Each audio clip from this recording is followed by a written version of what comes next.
Hi, welcome back guys. This is your Sensei, back with another fanfiction. This is the first part of What If Kurama Raised Naruto in Secret? Now before starting, please give this video a like and subscribe to the channel if you want more videos like this. Now let's get into the fanfic. You could have heard a pin drop. All the occupants of the room, consisting of the Rookie 9, Sans Sasuke, Team Guy, and Tsunade looked to the cause of the shock-induced silence. They were gathered to discuss the mission that really should have gone to Jounin, but due to lack of manpower caused by the consecutive attacks on Konoha, would be carried out by Genin, who really should have been promoted to Chunin by now. They were just discussing who would take the most dangerous part of the mission, infiltration of the base to gather information and map out the area, when Naruto's comment made everyone freeze. Perhaps unsurprisingly, it was Kiba who broke the silence. What did you say, Naruto? Naruto, in his typical cheerful obliviousness, didn't notice the sudden tension in the room. I said it makes sense that I go, since I'm the most expendable. Upon not hearing anything, the whiskered blonde finally looked around, noticing the shock on his teammates and Tsunade's faces. But don't be so surprised. Even I can make a smart comment every once in a while. Tsunade, using her Hokage composure, was the first to recover. Her booming voice filled the room. Why on earth would you think that, you stupid child? Naruto looked confused. It was pretty obvious to him. I am unwanted Bachan.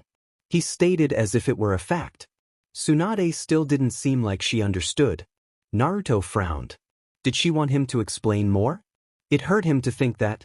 She must know he was unwanted, everyone knew, so why was she making him say it? A flash of pain entered his eyes. Was this a way to humiliate him? But no, Tsunade Bachan wouldn't do that to him. She wasn't like the villagers. But why did she want him to relive all of this? He had already accepted the fact that he was unwanted, true, but that didn't mean he liked talking about it. Naruto looked around the room for support. Surely someone could back him up on this. They had all known him for a while now. Contrary to the blonde's expectations, most of his teammates were still looking shocked. All except Shikamaru really. Shikamaru seemed to have come to a realization, and was looking increasingly angry.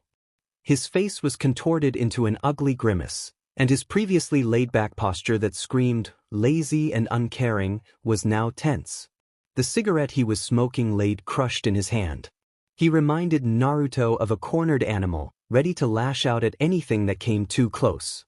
The blonde looked back at Tsunade and remembered she was still expecting an explanation. He adopted his most cheerful smile, the one he used when he faced the rejection of the village he so loved and protected, and piped out, "Well, I'm rather disliked, Bachan. Everyone here can attest to that. The teachers at the academy said it all the time." He looked around, expecting nods and jeers, and was surprised to find them still rather motionless. Was something wrong with them? He was starting to get worried. Tsunade seemed to want to say something, but Naruto didn't allow her. He just wanted to get all this over with. I don't have a family, and I've been living alone since I was 4. All the neighbors left the building once I moved in. The villagers obviously hate me. They charge 3 times the normal price for food and supplies, and they used to try to kill me when I was a kid. There'd be an attack at least 8 times a year before I became a ninja, always at least one on my birthday. Only reason I don't have scars is because of my fast regeneration. He laughed at that. Whenever the beatings got too brutal, though, one of the people Gigi sent would save me. The looks of frustration of the villagers' faces when I wouldn't die were priceless. He laughed again, that loud, obnoxious laughter he was famous for, but noticed that nobody was laughing with him. His laughter died off. He looked around. Well, this was awkward. He felt like everyone was in on some inside joke that he wasn't included in. He wasn't getting their reactions at all. At least his teammates were no longer standing quite so motionless. Instead, they looked at him with dawning horror. He was used to these expressions. He saw them all the time when a previously misinformed villager started talking to him, only to realize that they were talking to the QB brat. It hurt more than he'd care to admit to see the expression on his friends' faces. Would he be rejected now too? He was broken out of his thoughts when, to his left, he heard a loud sob. The usually quiet Hinata-chan had her hands covering her mouth, tears glistening in her eyes. To her left, Kiba looked a lot like Shikamaru, like he was ready to lash out at whoever stood too close or breathed too loudly. To Hinata's right was Shino. Naruto couldn't see his expression due to the coat covering his face and the black glasses, but he could hear the agitated humming of this kukabicho coming from underneath his clothes. Next to Shikamaru, Choji had stopped eating. He had put down his bag of chips and was looking down at the floor, hair covering his face so Naruto couldn't see. The blonde idly wondered what was so interesting about the floor. Choji seemed to stare at it with unusual intensity. His hands were tightened into fists, and he seemed to be trembling. On Shikamaru's other side was Ino, who also stood still with an expression of horrified comprehension on her face.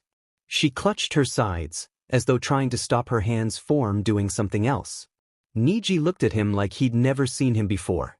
His mouth was opening and closing, as though he wanted to say something but didn't know what. Naruto would have laughed. He'd never seen Niji this discomposed except at their fight during the Chunin exams, if the silence weren't so heavy that breaking it would seem criminal. Next to him, Tenten was fingering one of her more deadly-looking weapons. Had it always been in her hand? How had he not noticed that before? And seemed to be glaring at the windows overlooking the village. Lee seemed like he didn't understand what Naruto was saying. As though the words weren't making sense to him. Naruto turned back to Tsunade. She still hadn't said anything. He figured he'd finish his explanation. His teammates were acting way too weird right now. Naruto shrugged. I'm a useless demon brat. No one will miss me if something goes wrong. Naruto heard a distinct crack. With wide eyes, he saw the Hokage desk practically disintegrate under Tsunade's grip. The destruction of the desk seemed to be some sort of signal for the world to erupt into chaos. It was as though the noise of the desk falling apart broke them out of their stunned silence. Everyone tried shouting at the same time, so much so that Naruto couldn't understand what any of them were saying. Quiet! The noise stopped as everyone looked at a furious Tsunade. Who said this, Naruto? Who called you that name? The whole room seemed to SCK in a breath in anticipation. Naruto could swear he felt some Ki coming off some of them. Naruto drooped. He was getting tired of this conversation. This wasn't a fun topic for him. He'd really rather not talk about it. Everyone, I guess. Villagers, the academy, ninja. I'm pretty universally hated Bachan. He gave a sardonic smile, so different from his usual sunny smile that some of them flinched. Since when have you believed that it would be okay for you to die, Naruto? Shikamaru was calm as he posed the question. It reassured Naruto, who wasn't sure why everyone was so agitated all of a sudden. You guys are way too serious. It's not like I want to die. If I did, I'd already be dead. There were plenty of opportunities as a kid after all. The blonde snorted. There certainly were plenty of opportunities. And eager volunteers as well. But between me and someone else, it's better for me to die. Less people would miss me. A lot of people would be happy. I'm an unwanted demon brat after all. He paused, but Shikamaru's expression still hadn't changed. Why weren't they getting what he was saying? It's logical. Really, Shika, you're smart. You don't need me to tell you this. Before Shikamaru could say anything, someone else spoke. If you were to die on this mission, don't you think Sakura would miss you, at least? The carefully posed question came from Ino, who seemed almost hesitant. Naruto had never seen her so unsure of herself before. Naruto thought about it for a minute. She might be a bit sad at first, but she's still got the most important team member, Sasuke. He turned around to Sakura and caught her worried face. Of course. Don't worry, Sakura. Even if I die, Sasuke will definitely be brought back to Konoha. Just you wait. Sakura had tears in her eyes. Naruto, you idiot. Naruto laughed. See? She'll be better off without me, really. Ino had to restrain Sakura to keep the pink-haired Kunoichi from hitting him. And what about your dream of becoming Hokage, Naruto? Are you just gonna give up on that? Kiba shouted. The Inazuka boy was red in the face and sweating profusely. He seemed breathless and confused, like he didn't know what to do with this situation. Of course not. Naruto was indignant. He'd never give up on being Hokage. Being Hokage doesn't mean much if one of you is dead, though. The room became silent again. Oi, Naruto. Naruto turned back to look at Shikamaru. The latter seemed to have regained control over his body. He no longer looked murderous, although the intensity had not left him. Our lives wouldn't mean much if you were dead either. To this, Naruto turned wide blue eyes to the rest of the room. He was genuinely perplexed. Of course they would. You all still have your parents or siblings. You'll still have teammates, teachers, friends, and the entire village. He comforted. You'd hardly notice I was gone. Shikamaru's eyes steeled over again, and he began muttering indistinct curses. He suddenly looked up and lit another cigarette. This is obviously going to take a while. The others in the room seemed to understand him, and each looked like they were preparing for battle. Naruto was clearly missing something. Shikamaru took a deep breath and breathed out the smoke. With a meaningful glance to the rest of the room, he announced, "We're going to Ichiraku Ramen." Naruto was still confused, but had learned not to question a good thing. And going to Ichiraku Ramen was definitely a good thing. All right, let's go. Shikamaru gestured to Choji, and the big teenager hurriedly joined them. Ino came along as well, complaining about how she was going to gain so much weight. Team 8 was close behind, Kiba throwing an arm around Naruto's shoulders, Shino falling into step right behind them, Hinata walking determinedly next to him, for once not fainting after an extended PRD of time in Naruto's company, though hints of red could be spotted on her cheeks. Lee was running ahead, shouting about Naruto's extreme youth, Tenten chuckling a bit at the scene. Even Neji joined in, berating Naruto for his unbalanced diet. All had a hard gleam in their eyes when looking at the blonde ball of sunshine. Sakura, apparently the only one who remembered why they were in the Hokage's office in the first place, turned to Tsunade. "Sensei, may we be excused?" Tsunade looked like she had aged decades. She looked her real age, or perhaps even a little older than that, wearing a defeated expression. "Yes, you're all excused. I'll contact you later to give you the details of the mission." She had villagers to find and punish, and so they headed for Ichiraku Ramen. And if one of rookies hugged Naruto a second longer than usual, or if they made sure to listen to his ideas and feelings with more attention than before, or if they hovered protectively by his side when walking through the streets of Konoha, or if the villagers who looked like they would say something to Naruto received subtle glares and a healthy dose of Ki, well, the others pretended not to notice. Troublesome.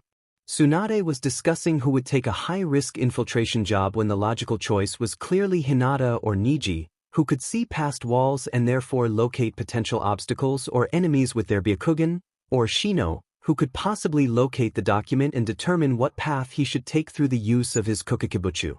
Shikamaru would have said Kiba was a possible prospect as well, due to his tracker abilities, but Kiba wouldn't know tact and discretion if it paraded around naked right in front of him. Even Naruto was more discreet than Kiba. Actually, Naruto wouldn't be a bad idea. Despite his boisterous attitude, the hyperactive blonde was capable of discretion. Many people overlooked this, but the fact that he had managed to get away with his numerous pranks during his academy days was very impressive. He hid himself so well only Irika could find him, despite the fact that he wore bright orange, not exactly the most inconspicuous of colors. And he ran so fast that the Chunin sent to chase him couldn't keep up. Most impressive, however, is the fact that he managed to complete the pranks without being caught in the act. The painted faces of the Hokages on the Hokage monument came to mind. How on earth did no one notice that? Naruto had to have spent at least 2 hours painting them. Additionally, Naruto was powerful and would be able to defend himself in case the enemy Nin ever cornered him. From the corner of his eye, Shikamaru saw Naruto about to speak. How surprising! Had the blonde achieved the same conclusion as him? It makes sense that I go, since I'm expendable. The room was silent. What? Shikamaru stopped, cigarette halfway to his mouth. He must have heard wrong. Kiba was the first to react. What did you say, Naruto? Naruto smiled like he always did, all bright and almost blinding. Shikamaru knew a group of Kiri ninja who swore that one of their comrades became permanently blind after having that smile flashed at him. It was probably one of Naruto's most lethal weapons, right there with his troublesome ability to convert enemies into friends. He saw the smile and immediately relaxed. Of course, he must have misheard. Maybe Ino was right, he should pay a little more attention to these meetings. If he kept dozing off, he'd end up hearing weird things. Shikamaru continued to bring the cigarette to his mouth. And then Naruto spoke again. With that shining smile, he cheerfully repeated himself, "I said it makes sense that I go, since I'm the most expendable." Shikamaru wasn't the only one who froze. His mind was trying to compute what had just occurred. His world had just flipped. The tone of voice and the context didn't match up at all. It was like watching a scene from a kid movie with the soundtrack for a horror one. Wrong, and deeply disturbing. The blonde said it so casually, like he was talking about the weather. Naruto just made this absolutely absurd statement, acting as though they'd accept it as an already acknowledged fact. But don't be so surprised. Even I can make a smart comment every once in a while. Shikamaru couldn't help but think the blonde had never been dumber, perhaps not dumb. Naruto had never been dumb, no matter what people said. Why on earth would you think that, you stupid child? The Nara distractedly noted Tsunade's yell. He didn't turn around to see her, all he could focus on was the blonde teenager in front of him, acting as though he didn't realize the effect his statement had on the lives of his teammates. Knowing him, he probably didn't. Naruto looked confused. Hurt briefly flashed through his eyes. "I am unwanted, Bachan." With that so innocently delivered statement, Shikamaru felt a white-hot rage course through him. Of course. Of course. Why hadn't he seen this before? Everyone knew Naruto was an orphan, and he never saw him with an adult other than Irika. No, rather, it's not that he hadn't seen. Yet they all had. He noticed the way the villagers treated Naruto. How could they not? They were painfully obvious, but had dismissed it. Naruto just always seemed so energetic, so pure, so strong, so immune to the worries of mere mortals, that Shikamaru had not thought the blonde would be affected. The lauded genius had never felt so foolish. Naruto was but a child at the time, was still just a teenager. Oh God, he was still so young for all the things that happened to him. It was no wonder all the neglect he experienced would influence him. He had no adult to tell him that they loved him, to prove to him that he was worth something. After repeatedly hearing, every day, several times a day, that he was worthless, then was it really a surprise that the child started believing it? Shikamaru cursed himself again. Why hadn't he noticed this earlier? Why hadn't anyone done anything? Naruto smiled cheerfully again. This time, Shikamaru was not deceived. Rather, he braced himself. He could see where this conversation was going, and it was not pleasant. "Well, I'm rather useless, Bachan. Everyone here can attest to that. The teachers at the academy said it all the time." Naruto looked around, as though expecting people to back up his claims. Shikamaru cursed internally. Did Naruto truly believe that the people here considered him useless? Did he not expect any support from them? Even after all they had done for each other? "I don't have a family, and I've been living alone since I was 4. All the neighbors left the building once I moved in. The villagers obviously hate me. They charge 3 times the normal price for food and supplies, and they used to try to kill me when I was a kid. There'd be an attack at least 8 times a year before I became a ninja, always at least one on my birthday. Only reason I don't have scars is because of my fast regeneration." Naruto laughed at that. Shikamaru failed to see the humor. Whenever the beatings got too brutal, though, one of the people Gigi sent would save me. The looks of frustration on the villagers' faces when I wouldn't die were priceless. He laughed again, that loud, obnoxious laughter he was famous for, but noticed that nobody was laughing with him. His laughter died off. Shikamaru was speechless. The reality was worse than his theories, far worse. Shikamaru had thought that Naruto suffered from neglect and verbal and emotional abuse. These, already, were horrible crimes that no child, especially one as precious and caring as Naruto, should go through. But to know that he suffered through multiple beatings and assassination attempts, for a 4-year-old to know that the people around him wanted him dead, Shikamaru paled. This was so much worse than what he had expected. A brief glance around the room showed similarly pale and horrified faces. Good, his teammates were beginning to understand the severity of the situation. Horror quickly gave way to rage. Each word fed the cold fury that Shikamaru was feeling. How dare they? How dare they? How dare they even deign to touch one hair on this amazingly kind boy's head? This boy who had repeatedly sacrificed himself for his friends and for his village. This boy whose most fervent wish was the approval of those he cared for. This boy who had been given a cruel hand by fate, but who smiled every day and showed that the impossible was possible. Shikamaru idly noted that the cigarette he had crushed in his hand had burned his palm. Naruto shrugged. I'm a useless demon brat. No one will miss me if something goes wrong. Dead, Shikamaru thought.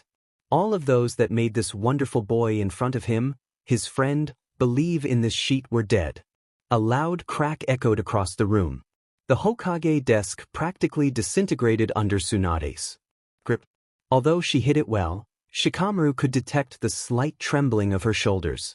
With the destruction of the desk, the world seemed to erupt into chaos. It was as though the noise of the desk falling apart broke them out of their stunned silence. Quiet! The noise abruptly stopped as everyone looked at a furious Tsunade. Who said this, Naruto? Who called you that lie? The whole room seemed to SCK in a breath in anticipation. A name. A name was all they needed. A name to blame for all of the damage Naruto suffered. A name to blame for the painful emotions coursing through them at the moment. A name to punish. Naruto seemed to droop, exhausted. He was too tired to maintain his happy-go-lucky facade. And it was a well-done facade too. Shikamaru marveled at the blonde's ability. He had only noticed now, when the truth had been made glaringly obvious, that the superficial, carefree, always happy Naruto was just a front. Oh, Naruto could be all those things, of course, but he used them as a constant mask to hide his pain and tiredness. Used one aspect of his personality to hide all the others. Shikamaru, if possible, became even more furious. Whether his fury was directed at the people who forced Naruto to instinctively hide his pain, or at himself for allowing things to get to this point, he was not sure. Everyone, I guess. Villagers, the academy, ninja. I'm pretty universally hated Bachan. He gave a sardonic smile, so different from his usual sunny smiles. Shikamaru almost flinched. That smile did not belong on Naruto's face. He wouldn't let it stay there. A look around the room assured him he was not the only one who felt this way. Shikamaru took a deep breath. He had noticed that people's extreme reactions to the so carelessly delivered information were confusing Naruto. He tried to keep his voice even. Since when have you believed that it would be okay for you to die, Naruto? You guys are way too serious. It's not like I want to die. If I did, I'd already be dead. There were plenty of opportunities as a kid after all. Shikamaru felt his nails dig into his palm. He put his hands in his pockets to hide the blood. But between me and someone else, it's always better for me to die. Less people would miss me. A lot of people would be happy. I'm an unwanted demon brat after all. He paused, as though expecting Shikamaru to suddenly go, Of course, I see your point now. Your life truly is less valuable than ours. When Shikamaru failed to agree, Naruto continued, It's logical. Really, Shika, you're smart. You don't need me to tell you this. What Shikamaru wanted to scream was that Naruto's life was worth at least 50 of those villagers. That he had to stop saying these unforgivable things as though they were accepted facts. He wanted to get on his knees and apologize for failing his friend, for not realizing until the truth was made painfully obvious for all to see. Don't you think Sakura would miss you at least? This came from Ino, who seemed to understand what was going on more than the rest. The Yamanaka Jutsu specialized in the mind arts, after all. Several ninjas on long-term missions had to get a Yamanaka to check them to make sure that they were mentally healthy. Shikamaru knew Ino had been reviewing some clan teachings with her father lately. She was probably very knowledgeable on the human psyche. If only her expression weren't so crestfallen, so heartbroken, Shikamaru would have felt better. As it was, he could only wonder what kind of damage Naruto's psyche had suffered through all these years of abuse. And how it could be undone. She might be a bit sad at first, but she still got the most important team member, Sasuke. Naruto turned to look at Sakura, as though just realizing something. Don't worry, Sakura. Even if I die, Sasuke will definitely be brought back to Konoha. Just you wait. Sakura had tears in her eyes. Naruto, you idiot. Naruto laughed. See? She'll be better off without me, really? Of course, Naruto completely missed the point. And what about your dream of becoming Hokage, Naruto? Are you just gonna give up on that? Kiba shouted. The Inuzuka boy was completely disheveled. He looked like he might start hyperventilating at any second. Obviously, child abuse was an entirely foreign concept to him. Poor Kiba didn't know what to do with the situation. Although, in all honesty, none of them were much better off. Of course not. Naruto was indignant. Being Hokage doesn't mean much if one of you is dead, though. The room became silent again. Shikamaru nearly laughed. Typical. Sometimes they'd get carried away by Naruto's carefree mask, and then there'd be moments like these. Moments where they'd be reminded of Naruto's power. They couldn't help but marvel at their friend's selflessness. These were defining moments. Loyalty-inspiring moments.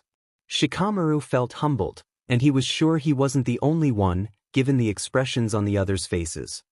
He vowed to always protect this amazing, selfless person. Oi, Naruto. The normally lazy ninja started. He tried to maintain calm and not let how upset he was with this situation show. Our lives wouldn't mean much if you were dead, other.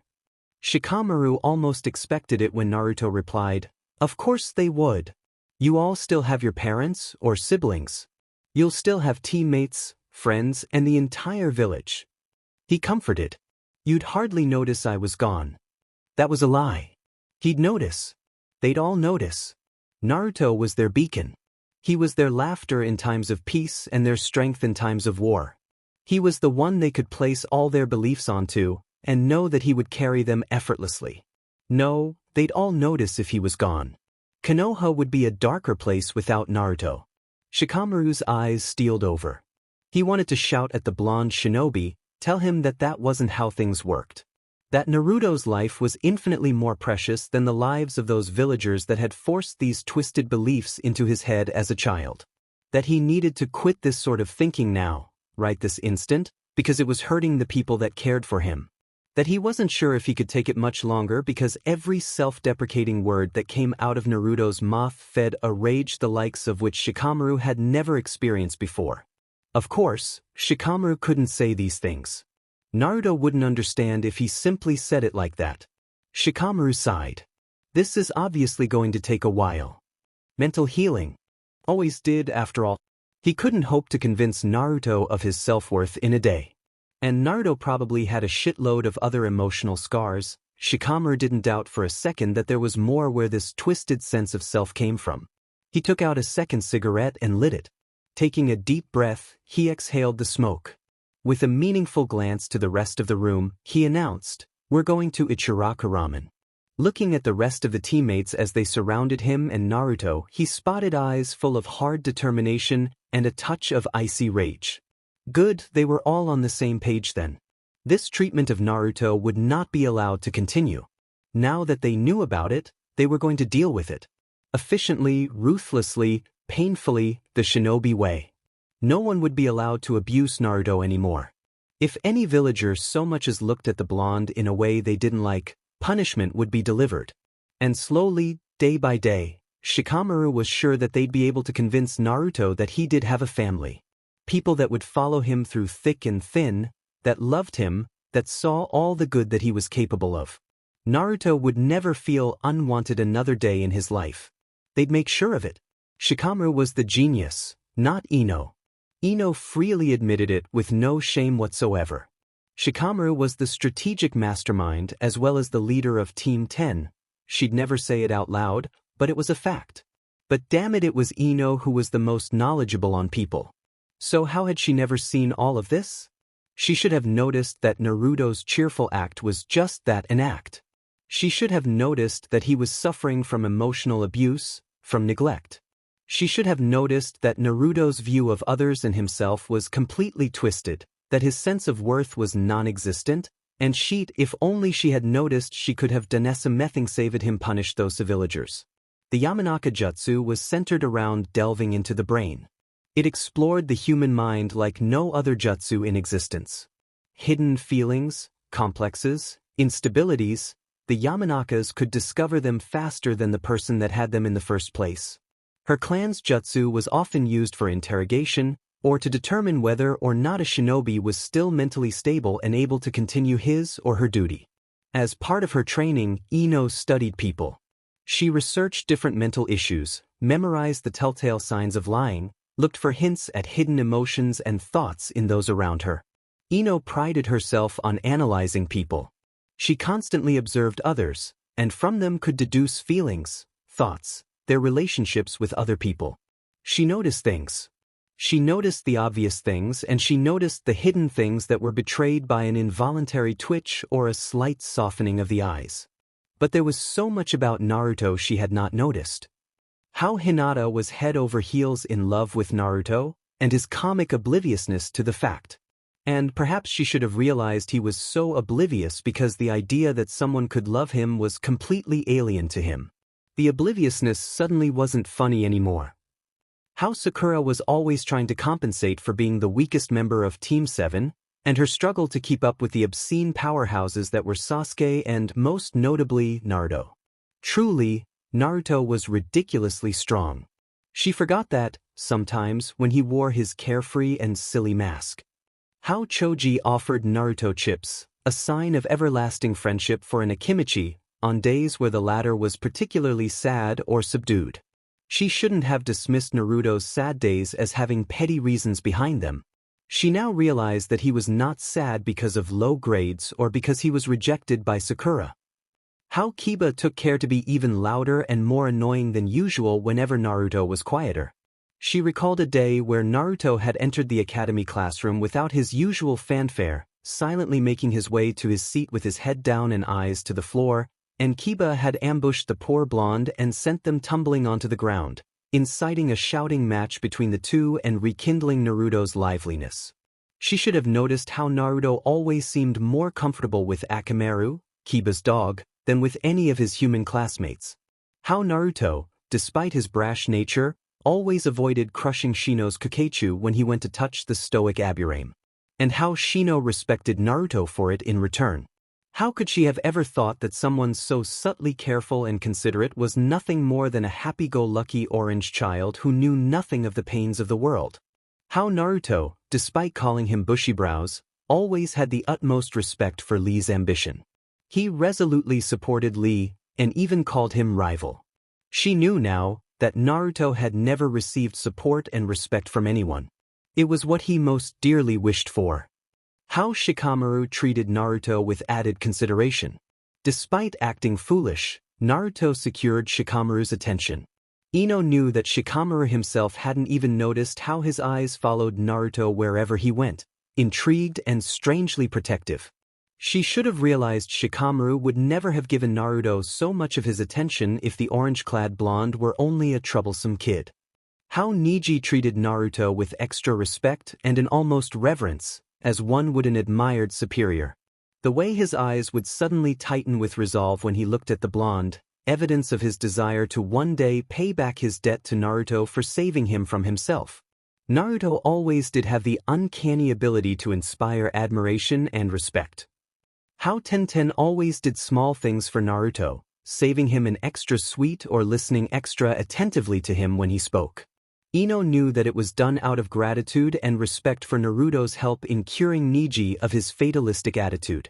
And she had noticed how Naruto always flinched at the sight of Tenten's more mundane weapons, knives that looked like they could belong in a kitchen, that could be used by villagers, while he remained unaffected by her obviously shinobi tools. Ino should have suspected. She should have done something. And so Ino noticed things. But she did not notice what was most important. And Naruto suffered because of it. There was no excuse. She was responsible for allowing this selfless, awe-inspiring boy to suffer for years. But she would repent. And she would make sure the villagers repented. Violently. As she walked out of the Hokage Tower with the Rookie 9 and Team Guy, Naruto solidly in the middle of the pile, Ino promised herself that she would make it up to Naruto. She might not have been able to use her clan training to notice what Naruto was going through, but she could sure as hell use it to help him realize that his view of himself and the world was wrong. That the villagers were wrong, Naruto was not expendable, And not just because he had the QB in him. He was important because he had proven anything he had ever needed to prove and more, because he had friends who would sacrifice everything for him, because he was the most powerful and inspiring person any of them had ever met. Ino knew it would take a while. Naruto's unhealthy way of thinking had been cultivated, like a weed, Ino thought, from when he was still very young. Those were always the hardest to remedy. It would take time and effort, and hopefully some villager blood and suffering, but Ino would help him. And the stubborn, self-sacrificing boy would realize how important he really was, whether he wanted to or not. Ino didn't need her clan's jutsu to figure out the others felt the same way. Every day, for the following month, Naruto found flowers on his doorstep.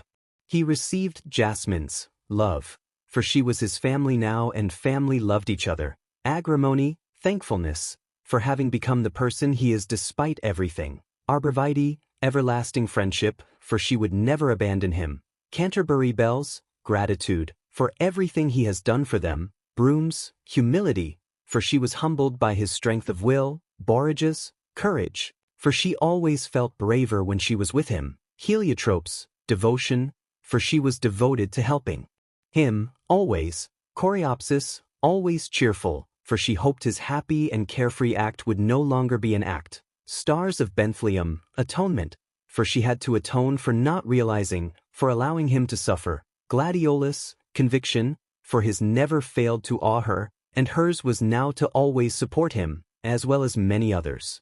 On the last day, to his absolute bewilderment, he received almonds, a promise.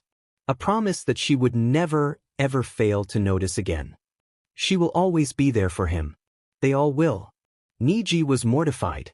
A week had passed since the disgusting revelations of the Hokage Tower, and Niji couldn't stop thinking about it. His mind was consumed by thoughts of a lonely 4-year-old Naruto begging for attention, of him receiving beatings as birthday presents and rejection as daily medicine. What bothered him the most, however, were his own actions. Specifically, how he had treated Naruto during the Chunin exams. He recalled his words to Naruto on the day of the finals. He remembered thinking that the blonde was nothing more than a happy-go-lucky idiot who knew nothing of the world. Spouting empty promises, a shallow determination with nothing to back him up. Idealistic, Niji had thought. And utterly idiotic. Niji remembered feeling insulted that the kid dared to even insinuate that he would win against the Hyuga. Hey, loser. I have 2 pieces of advice for you. First of all, if you intend to call yourself a shinobi, stop that stupid cheering of yours, it's disgraceful. And second, once a failure, always a failure. You can't change that. Kami, he had really said those things, hadn't he? He felt like hitting his head against the wall. Repeatedly. Hopefully until he reached unconsciousness. And then maybe someone would take pity on him and dig a big, deep hole for him so he could be swallowed by it. Niji would have gone through with it too, if he weren't a proud Hyuga walking through a public setting. He'd tried to physically murder his mortification once he was alone in his room and others weren't watching. Honestly, what had he been thinking? How could he just mouth off like that without knowing anything about the person? He had called Naruto disgraceful. He had called his savior a failure. And Naruto truly was his savior. The exuberant shinobi had freed him from the darkness that plagued the young Hyuga. He had shown him a future full of possibilities, a future Niji could decide for himself, with no one to tell him otherwise. He had been liberated, his shackles broken, and it was all thanks to the blonde. Naruto was the farthest thing from disgraceful and a failure Niji could possibly imagine. He freed me from my cursed fate. Niji felt like screaming in frustration and embarrassment and fervent shame. The words he threw at Naruto that day kept reverberating in his head in vicious circles. If only he could go back in time to take back what he said. There was no recipient more unworthy of those insults. Naruto was not disgraceful, anyone should be beyond proud to be able to call him comrade. He was not a failure, he was the salvation of not only Niji, but countless others. Naruto was the light in the darkness. He was hope amidst despair. He was strength when all that was left was weakness. How can someone like this exist? Naruto had suffered more than Niji in his childhood. Niji couldn't possibly imagine everything Naruto had had to go through.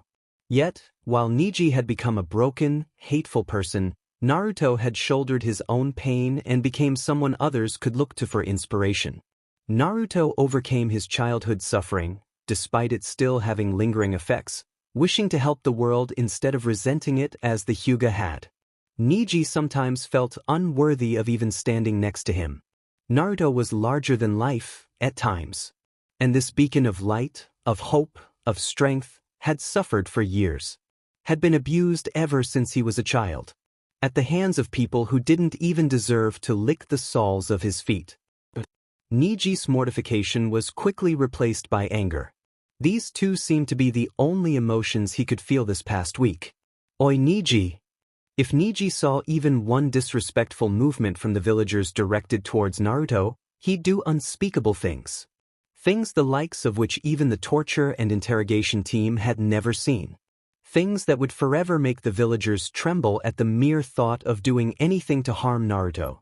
Niji was finally broken out of his homicidal reverie. He looked only to find Naruto standing in front of him, hands on his hips. What are you doing? Niji noticed Naruto seemed restless. Confusion was obvious on his face, and Niji could detect faint frustration as well. There was a brief silence as Niji thought about how to. I am accompanying you. Naruto seemed to become even more agitated at that. Okay, yeah, that's what you've said the last 10 times I asked you just today, as well as the hundreds of times I've asked you for the past 7 days, but you've been accompanying me since 6:30 in the morning through the village, to the training grounds, to the top of the 4 statues, to the barbecue place, to the training grounds again, to Ichiraku Ramen, and now you're accompanying me back to my apartment. As you have every day. For the past 7 days. Naruto paused, waiting for a reaction from Niji. Niji stared blankly back at him. As though to emphasize a point that Niji was clearly not understanding, he elaborated, You've woken me up by invading my apartment at 6:30 in the morning every day for the past 7 days to accompany me. Well, that made him sound like a stalker. Niji wasn't stalking Naruto. He was just guarding him. Niji took his duties very seriously, and he had appointed guarding Naruto as one. Therefore it was only natural that he be with the blonde from the moment Naruto awoke to the moment he went to bed, and even sometimes after that, just in case someone tried something while the blonde was sleeping. He was glad to do it. He learned much about his savior. Niji had learned what Naruto's favorite ramen was, that he had a devoted follower in the 3rd Hokage's grandchild, that he lived in a hovel in the red light district, and oh, did he feel like hitting someone when he saw the place. He wondered how a 4-year-old Naruto must have felt. He also learned that Naruto trained diligently every day and succeeded in learning ridiculously powerful jutsus in little time, that he received flowers from a certain Yamenka every morning, much to Naruto's confusion as the blonde had no idea what they meant or even who they were from, and that he engaged in deep meditation on top of the Hokage monument, often spending hours overlooking the village with a serene expression and a small smile that filled Niji with a profound sense of peace. Something he would have never thought he'd manage in Naruto's presence, savior or not. Niji would concede that perhaps, his behavior was slightly stalker-like. Slightly. Maybe it was in the Hyuga blood? When Niji continued to stare blankly at him without answering, Naruto made a sound that seemed almost animalistic in its pure frustration. Okay, fine. He visibly forced himself to calm down, closing his eyes, forefinger and thumb massaging his temples. He was resigned to Niji following him around everywhere. You're accompanying me. That's fine. Great. I like the company, you're a great guy, Niji, but why are you always standing behind me? And Niji was. For every step Naruto took, Niji took one as well, always 2 steps behind.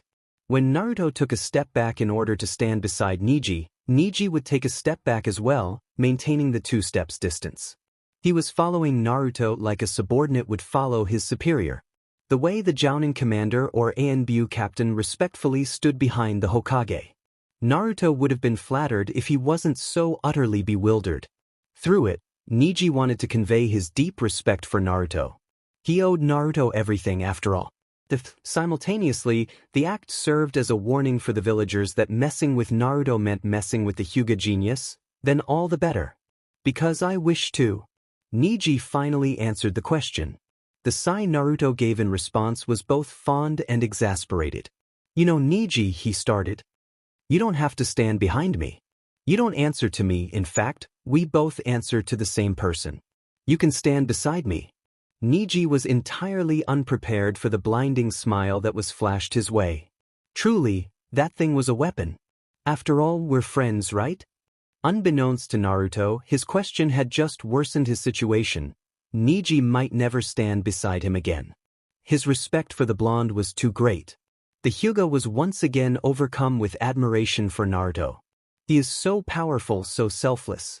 So ready to forgive despite all the wrongs committed against him. Naruto. Niji started and then hesitated. He didn't know how to do this. I just wanted to say. Kami, he really was acting like his cousin. He took a deep breath to compose himself. For a long time I have wished to apologize for my crude and erroneous words at the Chunin exam finals. I am deeply sorry for the things I said. To finish it off, Niji gave a deep bow. The people around the duo stopped what they were doing to stare. A member of the proud Hyuga clan bowing? And to the demon brat as well? A sudden burst of laughter woke them from their stunned paralysis. Startled, Niji looked up only to see Naruto clutching his stomach, trying and failing to suppress his laughter. Oh, Niji! Naruto had to take deep breaths to get his shaking under control. Is this why you've been acting so weird? His laughter finally calmed down as he pressed a hand to the Hyuga's shoulder. There is no need to say sorry, Niji. I haven't thought about that in a long time.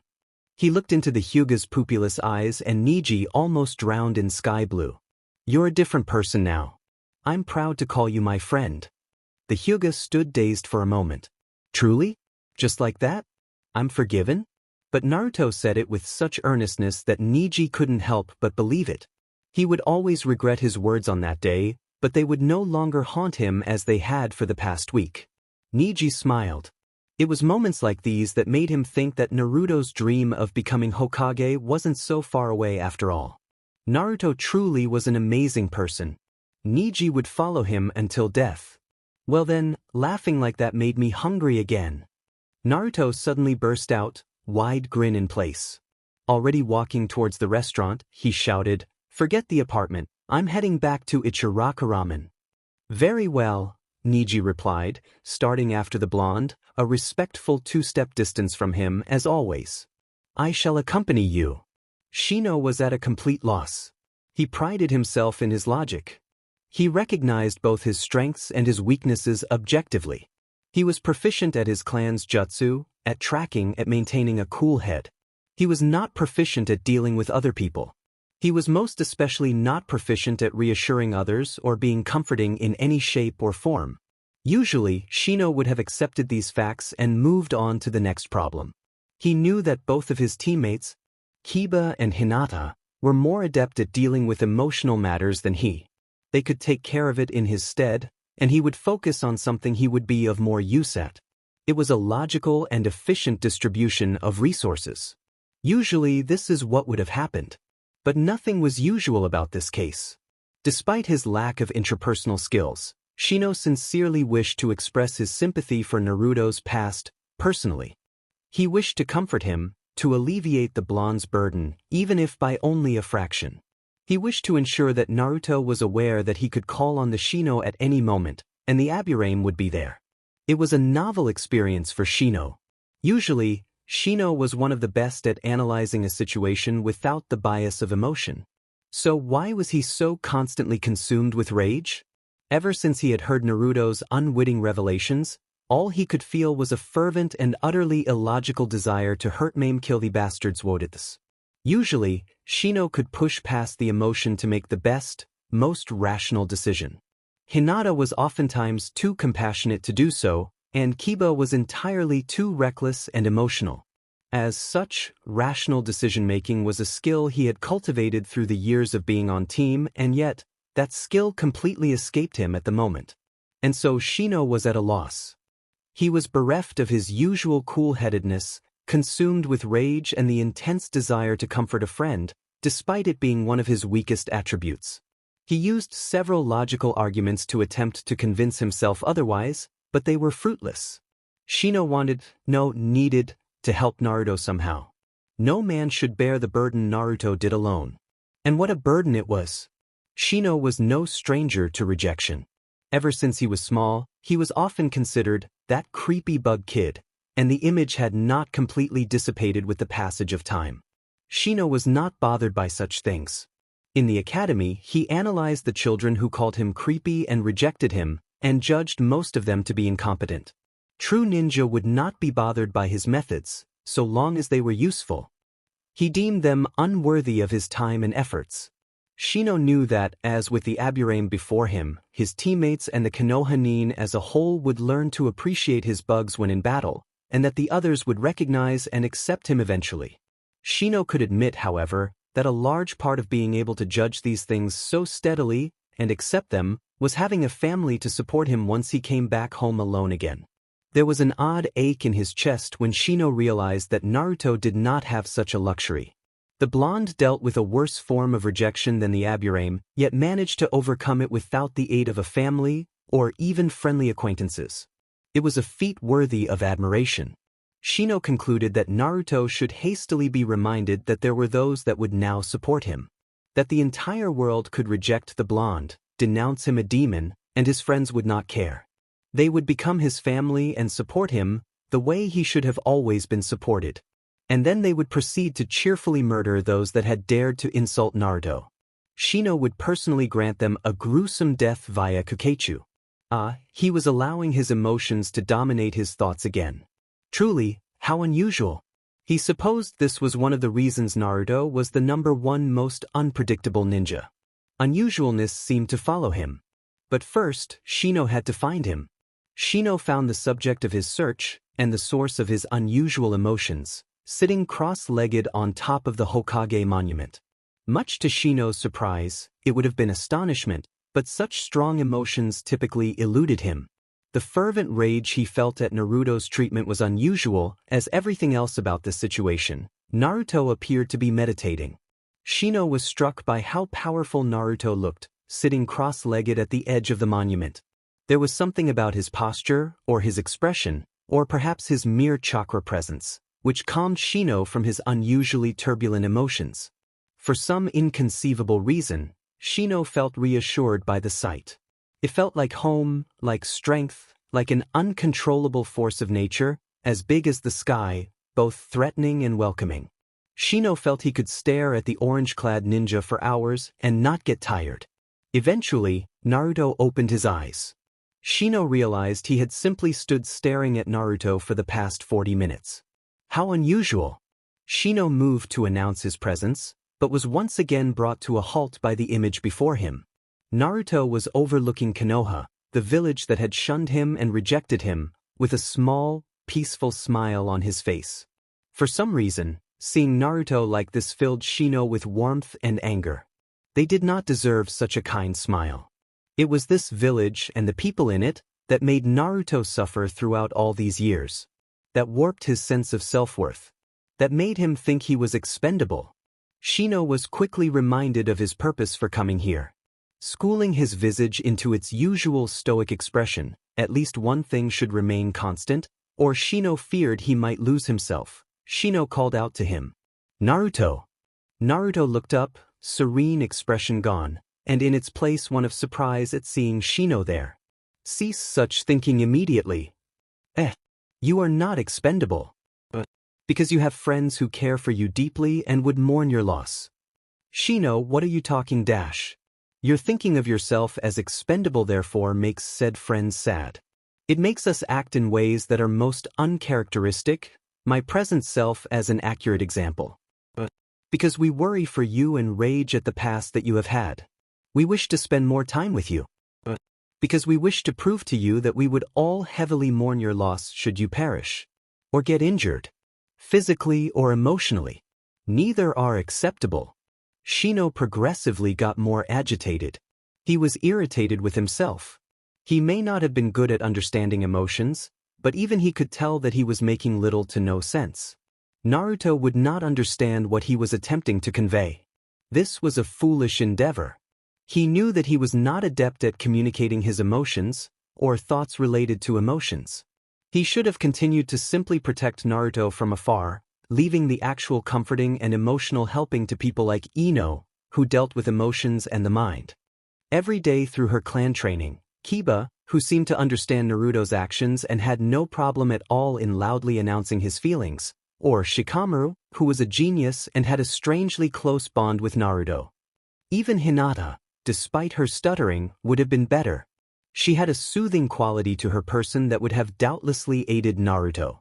Choji also possessed a calming, affectionate characteristic that would have made him more suitable. In fact, as Shino looked back upon all the options, he could not help but conclude that, of their group, he was the least suited for the position of comforter. Shino was feeling quite foolish. It was not something he felt often. He should desist of this foolhardy self-imposed mission and find something better suited for his talents. Yes, he would leave Naruto's emotional well-being to those that actually possessed the ability to help him cultivate it in a healthy manner. Well then, he should quickly apologize and, "Thank you." Shino's uncharacteristic rambling thought process was brought to a halt. "What?" "I said thank you." Naruto looked directly into Shino's eyes. The sunglasses were not enough protection against the weight of his gaze. "It means a lot that you came all the way here to tell me you care. I consider you a friend too, Shino." And then, Naruto flashed a small, heartfelt smile. It was beautiful in its sincerity, and all Shino could do was stare. He felt he should immortalize this moment somehow, Naruto smiling with the entirety of the Konoha village behind him. Shino was not sure what he was feeling, perhaps a mixture of awe and affection. He was not good at emotions, he couldn't quite tell. He just knew it was a powerful sensation. This man, Hiro, would accomplish great things someday, already had. And Shino would be sure to be present to witness it, and support him should he ever need aid. Naruto would never feel alone again. As Shino moved to leave the clearing, he noticed Neji leaning against a tree, near both Naruto and the Aburame, acting like a protective bodyguard to the blonde. Had Shino honestly been so agitated that he had not noticed the Hyuga's chakra signature? This was most shameful. Truly, usually he did not let his emotions impede his judgment or his shinobi skills. When he looked at the Hyuga, Shino was surprised to see the latter give him a discreet nod. Neji seemed grateful for his talking with Naruto? Shino realized. I was acknowledged, and thanked. I helped Naruto, even if by only a little. But then Shino knew best how something little, the size of an insect, could carry great power. He would ensure that he would help Naruto little by little, so that one day the blonde would realize how important he actually was. Perhaps Shino was not so ill-suited to matters of emotion after all. But this would only apply to Naruto. All of the other cases necessitating human communication, or dealing with emotions, he would leave to his capable teammates. Naruto was the exception. After all, it was he who caused the unusualness. Kiba was confused. No, confused didn't cut it. He was baffled, bewildered, absolutely and irrevocably mystified. He felt disoriented, as though the world had suddenly started spinning the other way around, or the sky became green and the grass became blue, or Akamaru suddenly turned into a cat, and nobody else seemed to notice. Kiba was used to demonstrations of love and care. He came from a large clan, a pack, that followed many of the ways of their canine companions. For one, they were very tactile people. When one of them was sad, the others would pile up and provide comforting touches. When one of them was happy, they'd all hug and high-five in celebration. When one of them was hurt, they'd lick his wounds and snuggle together at night. Every day was full of affectionate touches, showing their tenderness for each other much more physically than most. Kiba never not knew he was loved. He'd always taken it for granted, complaining about his mother's nagging and his sister's bossiness. Of course, he knew that there were orphans. Knew that there were children abused by those around them. Knew that some people grew up in an environment so terrible it changed them forever. But I didn't know Naruto was one of them. Kiba had trouble equating the miserable and morose orphans he knew of to his ever-shining, ever-smiling, ever-laughing fellow Academy dead last. It couldn't be true. There was no way Naruto had had to live alone since he was 6 years old. No way was he systematically neglected and abused. No way did he have to suffer assassination attempt after assassination attempt, not only throughout the year, but on every one of his birthdays as well. Imagining Naruto living through that made Kiba sick to his stomach. He wanted to throw up, as though he could physically expel all these horrid truths through his mouth. As though doing so would make it so that they had never existed. Well, he wanted to throw up, but more than throwing up he wanted to punch something. Preferably the villagers who had tried to kill Naruto. He'd settle for those that had insulted him and made him think he was expendable of all things. He wasn't picky. Kiba could still hardly believe that had happened to Naruto. How could anyone treat a child that way? How could anyone treat Naruto that way? Naruto, who was so ridiculously selfless and powerful in equal measures that he was pretty sure the laws of nature simply didn't apply to him. Kiba looked down to make sure Akamaru hadn't turned into a cat. Nope, still a dog. He wasn't dreaming. Naruto really had lived through all that. Fierce rage flooded through him. How dare they? Naruto was part of Kiba's pack. He wasn't the only one in his pack. No, there was Shino and Hinata, as well as Shikamaru and Ino and Choji, and Tenten and Lee and Hinata's haughty cousin too. Even Sakura was part of his pack, despite her shrill voice and the way she had always nagged at him during their academy days, and Sai, who was still relatively new, but accepted and cared for by Naruto, which was enough for Kiba. And Naruto was their alpha. In the beginning of his ninja career, Kiba fashioned himself as the alpha. He was strong and proud, and thought he would be able to protect everyone, and totally score hot babes while he was at it. He kept believing that right up to the point where he subconsciously, instinctively, looked to Naruto for guidance during a mission gone wrong. They were in a small village near the border of the Land of Fire, and the IWA Nin they were chasing after started a commotion in the middle of the village square. The Konoha team belatedly realized that the IWA Nin they were chasing had met up with an S-rank missing Nin in the village, turning the mission much more dangerous than had been expected. They had killed several civilians already, and the missing Nin seemed unstoppable with his greater experience and insanely strong earth jutsus. He was easily picking the Konoha ninja off, one by one. Kiba was one of the first to be attacked and injured. He hadn't been able to stop him, unable to do anything but watch as the villagers got slaughtered and his comrades were defeated.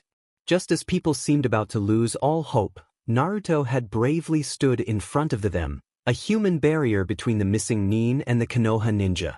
He had ordered Shikamaru to come up with a plan to evacuate the villagers around them and eliminate the IWA Nin, while he single-handedly took care of the largest threat, the missing Nin, throwing in an inspiring speech that would stay with all those present for the rest of their lives while he was at it. Kiba realized then that it was Naruto who protected them, who guided them, who showed them hope when others had already given in to despair. He was their leader, and they would follow him into the depths of the Shinigami's stomach. As galling as it was to admit, Naruto was the alpha of their pack. Not that Kiba would ever be telling the blonde. Speaking of, he had been tailing the subject of his thoughts for a while now. It seemed Naruto had finally noticed. Kiba was assaulted by stunning cerulean eyes. He was rendered speechless for a moment, wondering, not for the first time, if the eyes were some form of constantly active lesser-known dojutsu that entranced the viewer. More potent than the eyes for Kiba, though, was Naruto's smell. He smelled of fox, ramen, and sunshine, with strong undertones of power and determination. Kiba realized Naruto smelled like home to him. It was a comforting smell, and Kiba felt renewed confidence surge through him. He felt like he could take on anything, knowing that Naruto would be there for him all the way. As he approached Naruto, Kiba fought the urge to bare his neck in a show of espionage to his alpha. Naruto probably wouldn't understand the gesture anyway. Perhaps in the future Kiba would teach him. Have you been silently following me around? God, you too? I hope this isn't some fad or something. Niji's been at it for more than 2 weeks now. I'm starting to wonder when he sleeps. If he sleeps, this can't be healthy for him. To this, Naruto shot Niji, who was steadfastly 2 steps behind him, a look that was equal parts concern and exasperation. Kiba didn't answer. He didn't say anything. He simply walked towards Naruto, pace increasing with every step. Once he deemed himself close enough, Kiba launched himself at the blonde. He wrapped his arms around the orange-clad ninja and hugged him tightly. Naruto backed a few steps from the impact, trying to regain his balance. Upon registering what Kiba was doing, he froze up as though he wasn't used to receiving hugs and didn't know how to react. Upon having this thought, Kiba struggled to control his killing intent, keeping it from terrorizing the surrounding villagers and ruining his hug with Naruto. A few slightly awkward moments passed before Naruto put his arms around Kiba and hugged him back. They stayed that way for a while. He distractedly noticed that Naruto had grown a lot recently, was now as tall as Kiba. Kiba stayed that way, making sure that his scent would stay on Naruto, alerting anyone with a skilled nose that the blonde had at least one friend that would retaliate against the pitiful fuckers that did him harm. Akamaru nuzzled the blonde from behind, leaving his scent on Naruto as well. Naruto was theirs. Well, theirs and the rest of the rookie teams. No one was allowed to mistreat him. Belatedly, he realized Shikamaru was standing beside Naruto, with Neji right behind both. Looking at Shikamaru over Naruto's shoulder, Kiba spotted a knowing gleam in the Nara's eyes. The genius definitely understood what Kiba was doing, and from the nod he had given Kiba, approved of it. He looked at Neji next, who had frozen since he saw Naruto's abnormal reaction to a hug. The Hyuga recognized what it meant. Kiba noted clenched fists and definitely gritted teeth in the normally aloof Hyuga. Well, it was good to know he had allies in taking care of their alpha. Kiba? He was still hugging Naruto. Kiba tightened his hold for a few moments, oddly reluctant to let go, before finally releasing Naruto. Come on. We're going to eat. I'm treating. Yeah? Sure. Shaking his head as though coming out of a daze, and looking decidedly like he wasn't sure what was going on, Naruto walked forward. After a few moments, he seemed to accept the fact that Kiba had just hugged him and was now offering free food. Naruto wasn't one to turn a meal down. More animatedly, he exclaimed, "All right. Let's go." Fist pumping the air. And then he stopped. Oh wait. Turning to Neji, he asked, "Neji, do I have a lunch planned with Choji today?" "No, your lunch with Choji is the day after tomorrow." "Oh thanks. That's perfect then. Let's go." It was Kiba's turn to shake his head and wonder what was going on. Well, it looked like Neji had become Naruto's personal secretary. He wondered if Naruto realized how strange it was that the Hyuga knew his schedule better than the blonde himself. Well, not any stranger than having said Hyuga follow him around everywhere. Perhaps Naruto did realize it was strange, but was just used to it by now. With the way things were going, Kiba almost expected Neji to start calling Naruto Asama, like he did Hinata. Knowing the prim and proper Hyuga, he probably would. Kiba laughed loudly. "Awesome. I know a great barbecue place." The four ninjas walked around the village, led by Kiba, until they stopped in front of a nice barbecue restaurant on a deserted street with a delicious aroma coming out of it. Kiba felt his mouth water. He was starving. This place is seriously great. It's always empty at lunchtime, so the food arrives really fast.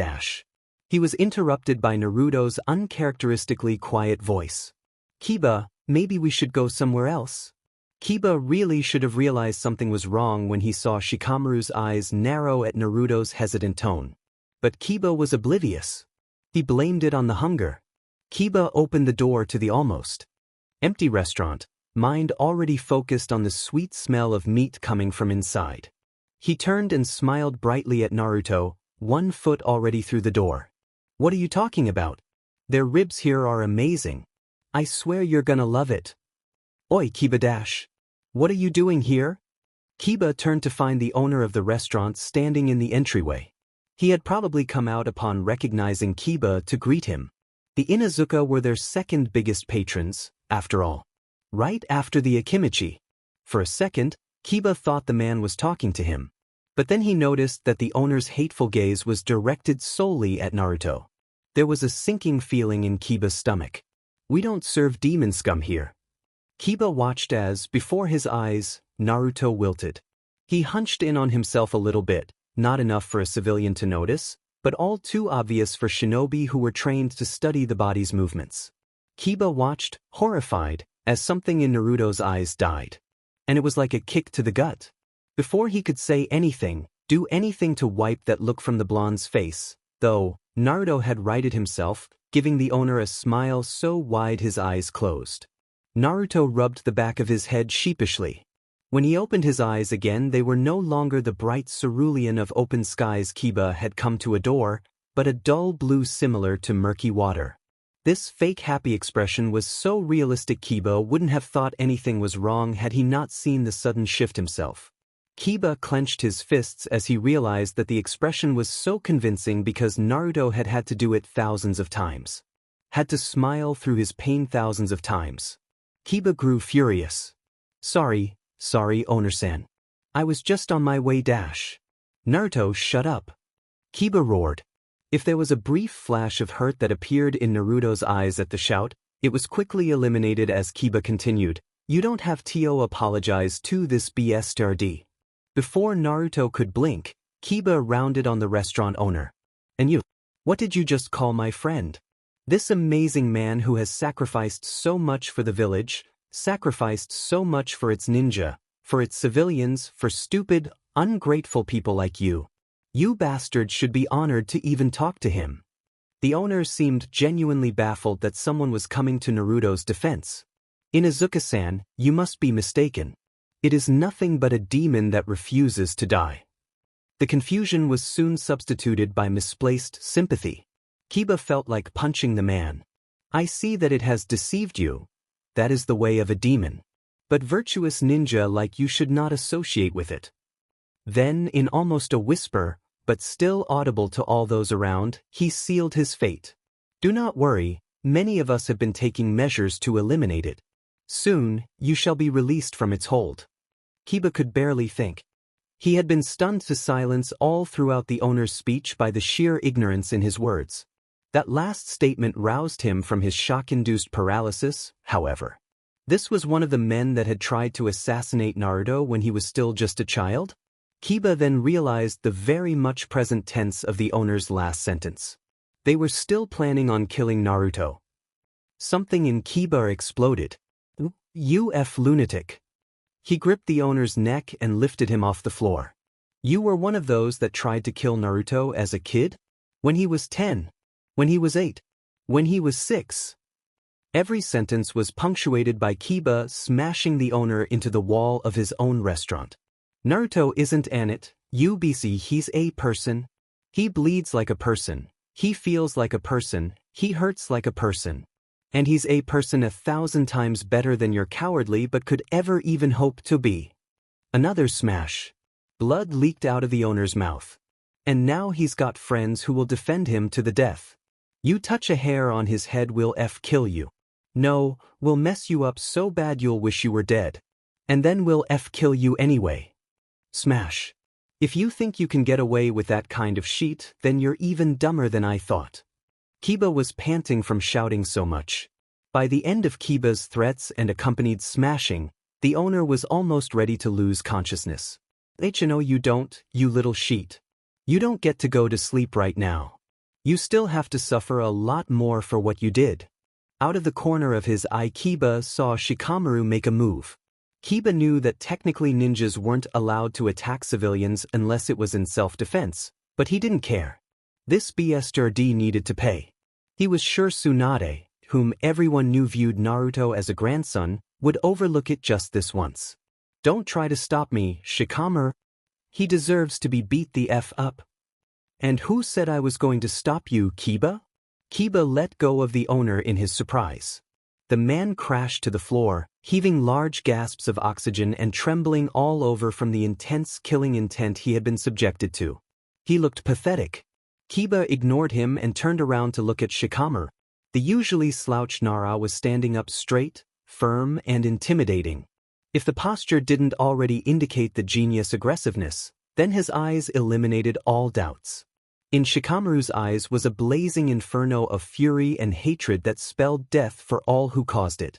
Next to him, Niji looked ready to commit murder. In his anger, He had subconsciously activated his Byakugan and was looking for the points in the owner's body that would hurt the most once hit. No, neither of us is stopping you. I believe we're going to help you now. Kiba smirked. Shikamaru and Niji took a step towards the owner, bodies prepared to strike, but were stopped by Naruto's voice. Naruto had stayed still throughout the entire altercation, shocked that Kiba would defend him against one of the villagers. No one had shouted at one of them like that before. And now Kiba was ready to beat the villager up, already had beat him up a bit. Even Shikamaru and Niji looked ready to join him. This made Naruto act. Harming a civilian was illegal. He didn't want his friends to get in trouble for his sake. Wait. Guys, you really don't have to. It's okay. This kind of stuff doesn't really bother me anymore. Kiba glared at Naruto for his unconvincing pitch. Well, too bad, Naruto. 'Cause it bothers us. Shikamaru and Niji's eyes glinted with hardened determination and cold fury in response. As one, the three shinobi turned back to the restaurant owner. The owner whimpered. Choji had always been a very sweet boy. He saw the good in people, unless they called him fat, and he had always found that never was there so much good in one person as there was in Uzumaki Naruto. From the very beginning, he had known there was something different about Naruto. Oh, it wasn't the way the villagers treated him or the whispers that followed him or even his, rather impressive, really, affinity for pranks. It wasn't even the way Naruto wasn't afraid to draw attention to himself, shouting loudly and wearing the blinding orange jumpsuit, although Choji did admire that, as his lack of self-confidence would never allow him to be so outgoing. No, it was not any of these things that made Naruto different from everyone else. Instead, it was the way he occasionally lit up a room with a sincere smile that somehow seemed different than his other grins. The way he managed to command everyone's attention even while quietly sleeping in class. The way the class always watched him, consciously or unconsciously, and couldn't seem to tear their eyes away. It was the way his eyes softened and he became much more quiet whenever Choji offered him a chip. It was at these times that Naruto often gave a heart-wrenchingly beautiful yet small smile that Choji thought put all of his other large and toothy ones to shame. There was a raw magnetism to Naruto that Choji couldn't help but admire. He had some sort of aura that simply made people stop and listen. The effect only increased with time. Now, people stopped and followed. Because that's what Naruto did. He led them. Choji did not mean that in the absolutely literal sense with which Niji was doing so, although Niji also followed Naruto in the way Choji was talking about. Choji meant that Naruto showed them the path to follow. He guided them, inspired them, galvanized them into action with awe-inspiring speeches and selfless actions. The fact that he was so powerful certainly didn't hurt. Without truly noticing, the people Naruto interacted with started orbiting around him, as though they were planets and he was their Sunday. Naruto's every emotion affected everyone else. His every decision was noted. His approval was sought after and his disappointment was the stuff of nightmares. No, really. He had seen veteran shinobi puff up in pride after receiving a word of praise from Naruto, in a way they didn't when praised even by their superior. And Choji himself had had nightmares of one day disappointing Naruto. It was often his motive for training so hard. Choji had no doubts that Naruto would be Hokage one day. It'll happen sooner rather than later, he thought. People were already used to deferring to him, even if unconsciously. When faced with a new person, their teammates would often look to Naruto to see what he thought of him or her, using it as a guideline to check if the person should be welcomed or spurned, as was the case with Sai. When stuck in a dangerous situation, they all looked to Naruto, who unfailingly inspired them and ensured that they survived the ordeal. And through it all, Naruto never ceased to be a deeply caring person. The blonde never failed to amaze with his intense compassion, his determination to do the right thing, his countless selfless acts. Choji smiled as he remembered a moment from his academy days. Shikamaru was sick with a fever and didn't come to the academy that day. The other kids had immediately noticed that his loyal and cunning defender wasn't with him, and proceeded to use the opportunity to joyfully torment the sweet and shy boy for the day. At first, it had been small things. Whispering about him right in front of him and making sure he heard their mean comments. Knocking his pencil case over. Kicking his chair so that he fell on the floor when trying to sit. Little things that hurt Choji, but that he could deal with. It was only at lunch that they decided they hadn't been tormenting him enough. Choji was sitting under a tree near the kunai throwing training ground when his 4 main bullies approached. It was Hunter Keiji and his 3 minions. Keiji was tall for his age with dark brown hair and eyes, and a mean smirk on his face. "Whatcha doin' out here, fatso?" Keiji started. At the time, Choji's immediate reaction to being called fat was not to bash the offenders' heads in with his immense strength. He didn't quite have the confidence to do that. It would still take him a while to get to that point. Instead, he hunched in on himself as he tried to ignore the hurtful words. "Why aren't ya playing ninja with the rest of us?" Keiji continued, before gasping dramatically, "Oh, wait. I know. It's 'cause no one likes you. Yeah, you suck at being a ninja. You're just a loser," chipped in one of the ever-so-helpful minions. At Choji's continued silence, Keiji began to laugh. "What? Not gonna say anything now that your loyal knight abandoned you, princess? You're all alone now." Choji continued to shrink into himself. "Keiji, what are you saying? Princesses aren't that fat and stupid." Suddenly, a hand swooped in and stole Choji's lunch from him. Choji looked up to find Keiji had it in his hand and was dangling it mockingly in front of the plump boy. Choji moved to protest, but Keiji cut him off. "I'm doing you a favor, fatso. Maybe this way you won't be so fat anymore." Choji shot up from the ground and made a move to take his lunch back, but Keiji's minions were there to restrain him. He was on the verge of helpless tears as Keiji exaggeratedly picked up a delicious-looking piece of beef and was about to let it drop into his mouth when a voice interrupted the bully. "Hey, what do you think you're doing?" Keiji, Choji, and the minions looked up to find no one other than Naruto. The blonde hadn't been there in the morning, skipping class and plotting some nefarious prank on unsuspecting store owners no doubt, but appeared to have arrived just in time for lunch. And just in time to find Keiji and his minions bullying Choji. I asked, "What do you think you're doing? Answer me." It was the first time Choji had seen Naruto be so intimidating. The look in his eyes was scarier than Sasuke's hateful glances, scarier than Iruka-sensei's face of doom, and much scarier than his bully's malicious glares. Instead of a goofy expression, Naruto's eyes were narrowed and his face was set in a deep scowl. Despite Keiji being considerably taller than the rather small, and quite thin, now that Choji thought about it, blonde, he still backed off.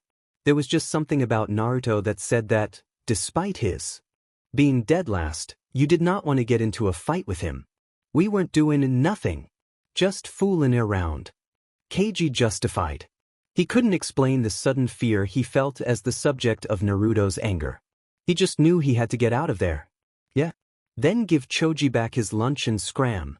I don't want to see your ugly faces around here." Keiji looked ready to bolt, one minion already had, and quickly handed Choji's lunch back to him, delicious piece of beef back in the bento. "Tichi, we were just leaving anyway." And with those parting words, Keiji and his remaining 2 minions ran out back to the academy building, as though if they didn't run fast enough Naruto would chase them down and hit them anyway. "You okay?" Naruto looked back at Choji, who was now laying on the ground, still a bit stunned at what happened. Choji hesitantly nodded. Nodding at this, Naruto plopped himself down beside Choji, helping him sit back up. "Don't listen to those JRKs. They've got nothing better to do than bully others." Naruto scowled in the direction Keiji and his minions had run away to. "I think you're a great guy. And since I'm gonna be Hokage one day, I know more than them." Naruto smiled convincingly at Choji, and the Akimichi was momentarily stunned once more. That smile was so bright and blinding. Then Naruto's words caught up to him. Choji blushed in pleasure. How could Naruto just hand out compliments so shamelessly like that? "Oh, thank you, Naruto-san." "Oh, none of that now. Just call me Naruto." Another wide grin. This time, Choji was more prepared for the powerful smile. He smiled shyly back. "Then please call me Choji, Naruto." "I intended to, Choji." Naruto exclaimed loudly, followed by laughter. Choji found himself laughing along with him. Shyly, Choji asked, "Do you want a chip?" Akimichi Choza, head of the Akimichi clan and father to Akimichi Choji, had been worried all day. He knew that Choji had trouble with the other children at the academy, as all Akimichis had. Mostly it was the civilian brats that didn't understand how their big statures were necessary for their clan jutsus and how formidable they were in battle, and often relied on Shikamaru for support. Without his best friend there, Choji must doubtlessly have had a terrible day. Choza gritted his teeth at the thought of other kids bullying his kind-hearted son. He just hoped Choji didn't come back depressed like he had back before he became best friends with Shikamaru. So Choza was surprised when he saw Choji open the door to the clan house with a wide grin on his face. "I'm home!" he shouted. Even his shout sounded happy. Choza chuckled as he saw Choji immediately head to the kitchen to find something to eat. "Welcome home, son." Choji turned to find his father come into the kitchen as well. Choji stopped scavenging for food, and this was new. Since when did Choji stop preparing food to talk about something? And started jumping up and down excitedly in front of a very bemused Choza. "Hey Oda-chan. Guess what?" "What is it, Choji?" "I made a new friend today." Just saying it made Choji look like he would burst in joy. "Oh ho ho. So more people are finally finding out how great my amazing son is. And who is this lucky person?" Choji grinned even more widely if that was possible. "His name is Uzumaki Naruto, and he's really cool." Choji then proceeded to regale his father with the tale of how his new friend sent his 4 bullies running away with just a glare. Choza froze for a second. Uzumaki Naruto, that was the Kyuubi Jinchuruki. He wasn't like those villagers that hated the child, and he had never warned Choji away from him, but that didn't mean that he was perfectly comfortable with his son close to the 9-tailed fox container. He knew about other Jinchurikis, ones where they became sociopaths or just went crazy. Not all of them were like that, of course, but there were still a worrisome few. But, then again, the Hokage trusted and doted on the young boy, so surely he wasn't a threat to others. And anyways, Naruto had defended his son from bullies that showed admirable kindness and a strong moral compass, not exactly attributes of an unstable sociopath. It would be unfair to deprive the child of friendship when he doubtlessly didn't have many people that cared for him in the first place. Well, Choji had always been a good judge of character, always seeing the good in others, so Choza supposed he'd just trust his son in this case. Either way, it was too late to separate the two at this point. Choji was very loyal to those he considered his friends, and now that Uzumaki Naruto was one, Choji would never part from him, not even on his father's orders. Choza sighed. "Be good to him, okay, Choji?" Naruto-kun's had a difficult time. Choji should have suspected something was off when his father told him that, but he had been very distracted when the next day Keiji and his minions came to the academy with bright pink and orange hair. They had been laughed at all day long. No matter how hard they tried to wash it, it just wouldn't come off. Naruto had winked at him, and Choji offered him another chip. If Choji hadn't considered Naruto his friend before, then that had certainly cemented it. Naruto had Choji's loyalty for life. After that day, he had simply never thought about his father's comment again. In his mind, there had been no reason to be concerned. Naruto was stronger than anyone he knew, perhaps not so much physically, as he had still been beaten by Sasuke every other day at the time, but mentally and emotionally. Naruto was more powerful than anything, and nothing could bring him down. Nothing could affect him.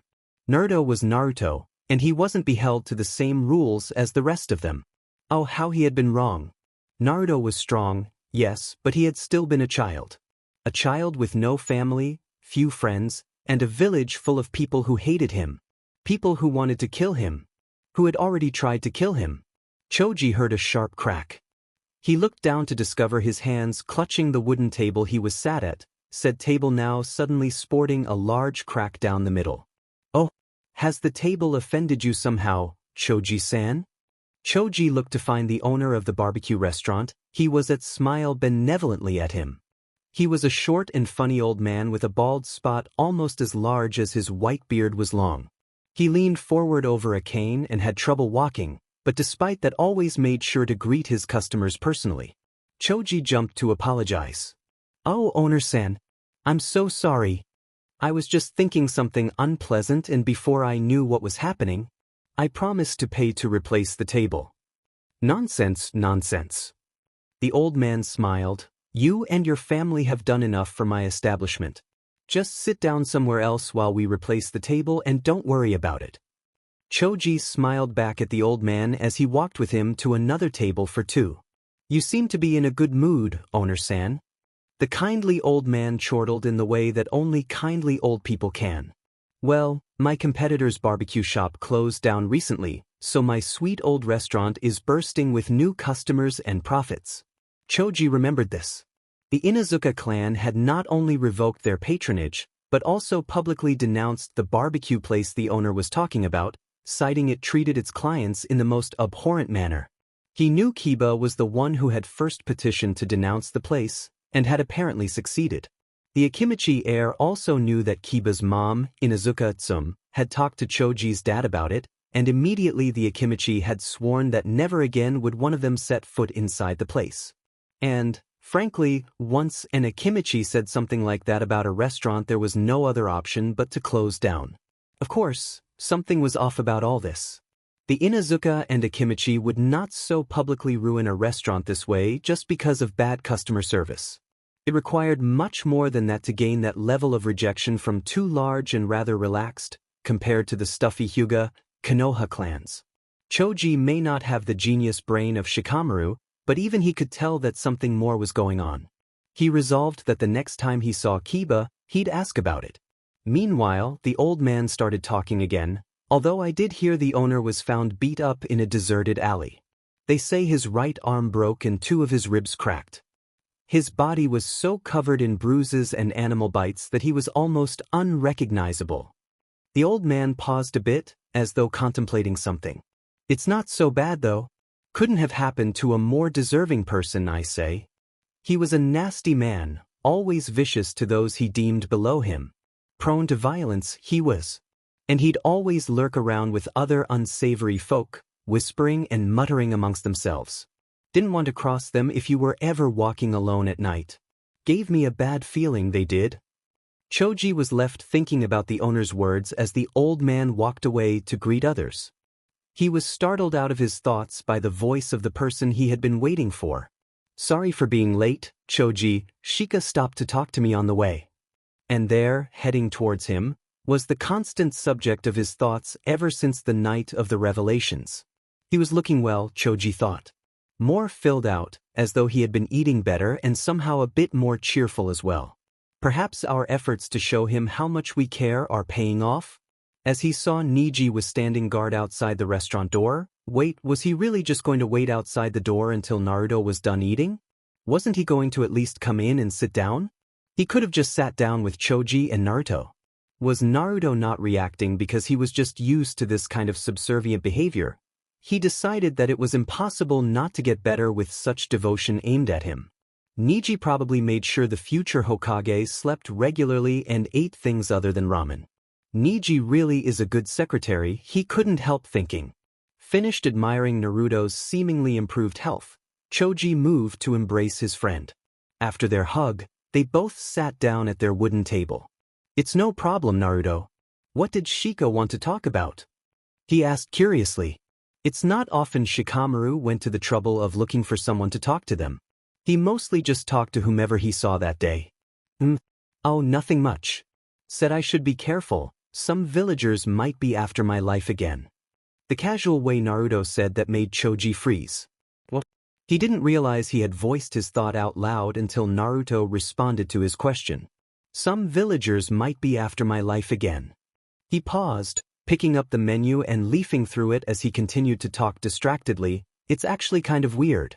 I haven't had to deal with assassination attempts from the villagers for 3 years because of the training trip with Ero Sennin, so I guess I'm kinda out of practice. I'll get used to it again soon enough, though. Choji heard another sharp crack of wood breaking, and looked down to find another wooden table had fallen victim to his powerful emotions. Instead of there only being a large gash, however, the whole table cracked in two, the separate ends of the table falling to the floor. Naruto, still holding his menu, watched the table fall apart under Choji's strong grip with wide eyes. Oh, Choji, you okay? Just fine, Naruto. Choji smiled at Naruto, but a glint that promised death and destruction to whomever had said the large Akimichi air off could be seen in his eyes. No one will hurt Naruto. Not again. Not ever. Those who tried would find that the sweet and kind-hearted Choji was not so sweet. Kakashi immediately noticed when the younger generation of shinobi started acting differently. He may act carefree, with his nose constantly burrowed in his Ika, but that did not mean he didn't notice. He had been ANBU captain once, after all, and he was still a paranoid veteran shinobi. He noticed everything. Frankly, it wasn't like they were hiding the shift, really. Anyone with a pair of eyes could see that something was different. And it was all centered around one person. His student, Naruto. He wasn't surprised. It was always Naruto, somehow. Everyone else just seemed to gravitate towards him, like a moth to a flame. But now that gravitation took an even more serious turn. And he had noticed. He noticed how Hyuga Neji always followed Naruto around, 2 steps behind like the ANBU captain would follow the Hokage. He noticed how Yamanaka Ino left flowers at Naruto's door every morning for a month.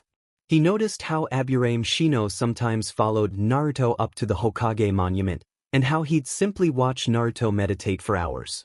He noticed how Akimichi Choji invited Naruto out to lunch more often, and occasionally brought him homemade bentos.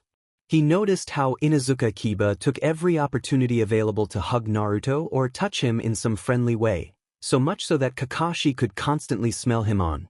His student. He noticed how Hyuga Hinata no longer seemed quite so prone to fainting around Naruto, instead finding a renewed determination to maintain a steady conversation with him regularly. He noticed how Tenten took to caressing her weapons while in the company of certain civilians and Naruto. He noticed how Sakura punched Naruto less, and how she was prone to the occasional bout of depression. He noticed how Guy's weird mini-clone shouted Naruto's name to the horizon every time he did one of his inhuman exercises. And he noticed how Nara Shikamaru could often be found hanging around Naruto, gazing at clouds together, talking, playing shogi, or, when alone, talking in whispered voices to random civilians around the village. And all of this was weird. Yet no matter how hard he dug, or casually eavesdropped on conversations, or asked discreet questions, he couldn't seem to find out exactly what caused this sudden change. He had even asked Naruto, who was at the center of everything, about it, but the blonde had merely shrugged and said he had no clue. They had all suddenly started acting differently overnight for no apparent reason. He would have asked the Hyuga that was constantly following his student around, but detected faint traces of animosity directed towards him. It puzzled him, but he figured he couldn't be bothered to actually ask. Yet the issue still nagged at him, and he kept expecting something to happen. So he was not entirely surprised when the Hokage summoned him to her office. Immediately upon arrival to the Hokage's office, through the window of course, Kakashi noted several things. The drapes were pulled to block the sunlight and give the office a stagnant, dark feeling. The desk was even messier than usual. There was more alcohol than usual, which was quite a feat. Shizun wasn't there to berate her master for her drinking and to get her back to her paperwork. But the most discernible difference was the Hokage herself. Tsunade looked like she had aged 100 years. There were dark bags under her eyes, indicating severe lack of sleep. Wrinkles had appeared on her face, suggesting intense worry. Gloom seemed to latch onto her and refuse to let go. She looked like she bore the weight of the world upon her shoulders. Kakashi immediately feared the worst. Were they about to go to war? He hadn't heard even a whisper about war. Surely there would have been some sort of indicator that he could have picked up. The village was no more tense than usual, there had been no news of enemy moves that he was aware of, none of the other elite shinobi had been acting differently. "Sit down, Kakashi," the Hokage ordered. Kakashi was momentarily stunned by how gruff Tsunade's voice was. It sounded like she had been screaming at the top of her lungs recently, or crying. Kakashi raised his eyebrows. A ninja didn't normally sit down in his Hokage's office, especially if said Hokage was about to tell him they were going to war. Point being, there was only the Hokage chair in the room, and it was currently being occupied by the Hokage herself. Seeming to realize this herself, and how out of it was she if she hadn't noticed the lack of a second chair, she called, "Shizun." He turned to see Tsunade's dark-haired secretary effortlessly bring in a chair. She, too, seemed to have aged enormously since he last saw her. The energy and goodwill he had come to associate with her and her pig was gone, replaced by the same moroseness evident in their Hokage. "Sheet, we really might be going to war," Kakashi concluded. "That or someone close to both of them has died." "Sit down," Tsunade repeated. He did. Then, as though broaching a matter of great importance, she started. "What do you know of Naruto's childhood?" Kakashi was confused. This wasn't the announcement of war and impending death and destruction he had been expecting. What did Naruto's childhood have to do with this? "Judging from your expression, not much." Tsunade continued. She laughed bitterly. "You might be as clueless as the rest of us." Then her face shut down. "No. You could not have been as clueless as I was." Kakashi frowned. He didn't understand why Tsunade was asking such things. And he wasn't clueless, he did know a bit. He had checked up on his sensei's son a few times as an ANBU, after all. Not enormously, but enough to know some things. I know that he lived alone at a young age as I did. He spent most of his time playing pranks and skipping the academy. It was a mostly happy, if irresponsible, childhood. Tsunade heaved a world-weary sigh. She looked him in the eye, as though she was going to impart some dreadful secret unto the silver-haired shinobi that would change his life forever. There was a measure of pity in her eyes that discomfited Kakashi. He was not used to being pitied. It was not a happy childhood. Kakashi opened his mouth to refute, to tell her of how Naruto always smiled as a kid, how he was a hyperactive bundle of excitement and joy, how he had seen all of this himself, when she continued. "Naruto thinks he's expendable." Kakashi didn't understand what she was saying, the words weren't computing. Tsunade didn't give him any time to process the information. "I thought it was a joke at first." A shadow of a smile crossed her face as she seemed to remember something pleasant. "He's always pulling jokes, although even they are usually a bit more tasteful than this." The hint of a smile quickly disappeared and the melancholic air evaporated to be replaced with a heavy severity Kakashi had only heard during tragedies. But then I noticed the sincerity in his voice. When she looked at him, her eyes were haunted, and there was a sheen of wetness that was barely detectable. Tsunade looked into his uncovered eye, and there was such sadness in hers that Kakashi could hardly breathe. "Kakashi, he believes it. From the bottom of his heart, he believes it's all right for him to die." Tsunade started speaking more rapidly now, as though saying it faster would make it be over faster, or perhaps she was close to hysteria. "He believes that no one would be upset over his death. What? He believes he is unloved. He believes he is worthless. Impossible. He called himself an unwanted demon brat." Tsunade gave him a look so full of helplessness Kakashi didn't know what to do. When I asked him who called him that, who would have dared say it so much and so frequently that he believed that horrible lie truly and completely, you know what he said? It was all Kakashi could do. To shake his head no. He told me, "Everyone, Bachan." As though it were the most obvious thing in the world. Tsunade laughed, and it was perhaps the most painful-sounding thing Kakashi had ever heard. "How can I just punish everyone? How can I even start tackling this when the problem is everyone?" She looked despairing and lost, and very un-Hokage-like. "What can I do?" Even Kakashi, busy that he was, would have ordinarily made an attempt to comfort Tsunade when faced with such a sorrowful expression. But at this time he was too busy dealing with the myriad of emotions coursing through his own mind to deal with someone else's. Just how badly have I wronged Sensei's son? He had always thought that Sasuke was the one who needed help of his 3 students. That Sasuke was the one with fragile emotional connections, the kid obsessed with vengeance, with killing his last remaining family.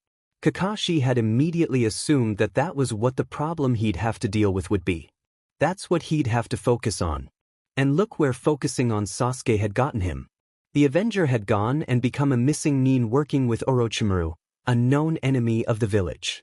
He had attacked one of Kakashi's students, Naruto. Of course, it was always Naruto, with the technique that Kakashi himself had taught him. In comparison, Naruto had always been so cheerful. He'd be kicked down, but then he'd get right back up again. He'd be cut, but then he'd just wipe the blood off with a dirty sleeve and proclaim he didn't even feel it. He'd be beat up, only to give a blinding, idiotic, Kakashi had thought at the time, smile and declare to all the world that he'd be Hokage.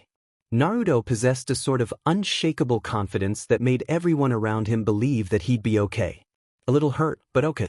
Nothing could stop Naruto. He was a force of nature. Kakashi had also bought into this for some reason.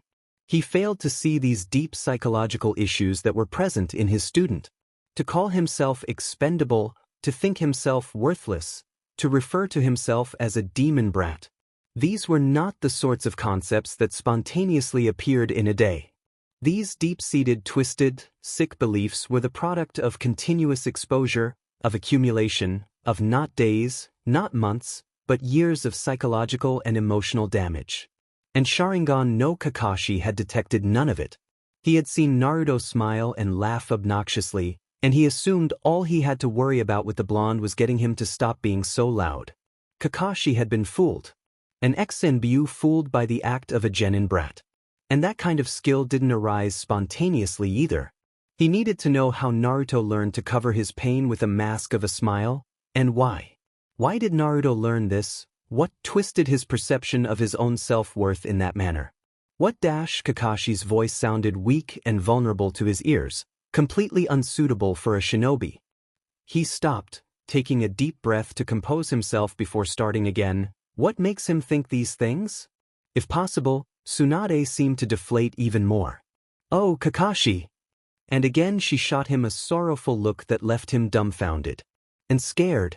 Scared in a manner he hadn't been in years. Scared of what he might learn about Naruto's past. Of what else he might discover that he had completely missed. Tsunade closed her eyes as she recounted what Naruto had told her on that revolutionary day. He was neglected, Kakashi.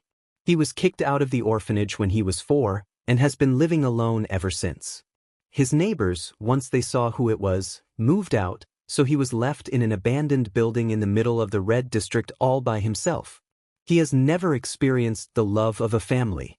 The civilians did not stop at only ignoring him, however. The merchants charged him 3 times the normal price for food and clothes, so he was deprived of stable nutrition and proper supplies. It is doubtlessly why he eats so much ramen. It is cheap, and one of the only foods he can get from people who do not hate him. Most of the other civilians insulted him, told him he was worthless, expendable, nothing but a demon brat so much that he now believes it. Rage and sorrow fought a fierce battle for dominance inside Tsunade, both bleeding into her voice at different times. It is all he ever knew. We may think him invincible and untouchable now, but he was just a child. For him, such rejection was normal. He grew up thinking that he could die the next day and people wouldn't care. No, that they'd celebrate.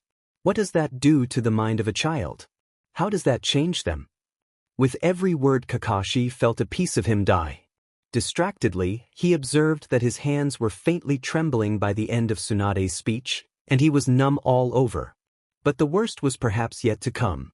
And he was attacked. To this, Kakashi's numbness abated slightly and he looked up, alarmed. Several times a year, there'd be an assassination attempt to kill the demon scum, and always at least one on his birthday. The civilians would get in groups and try to kill him. He laughed about it when he told me. Said that the only reason he didn't have scars was because of his regenerative powers. Tsunade had a haunted look in her eyes, as though she were imagining the horrifying scenario. He probably only survived due to the fox inside him. Never thought the day would come where I would be thankful the demon was put inside Naruto. Tsunade sombered once more. His birthday presents were blood and pain. And always rejection. It's a miracle the boy has become the person he is today, isn't it?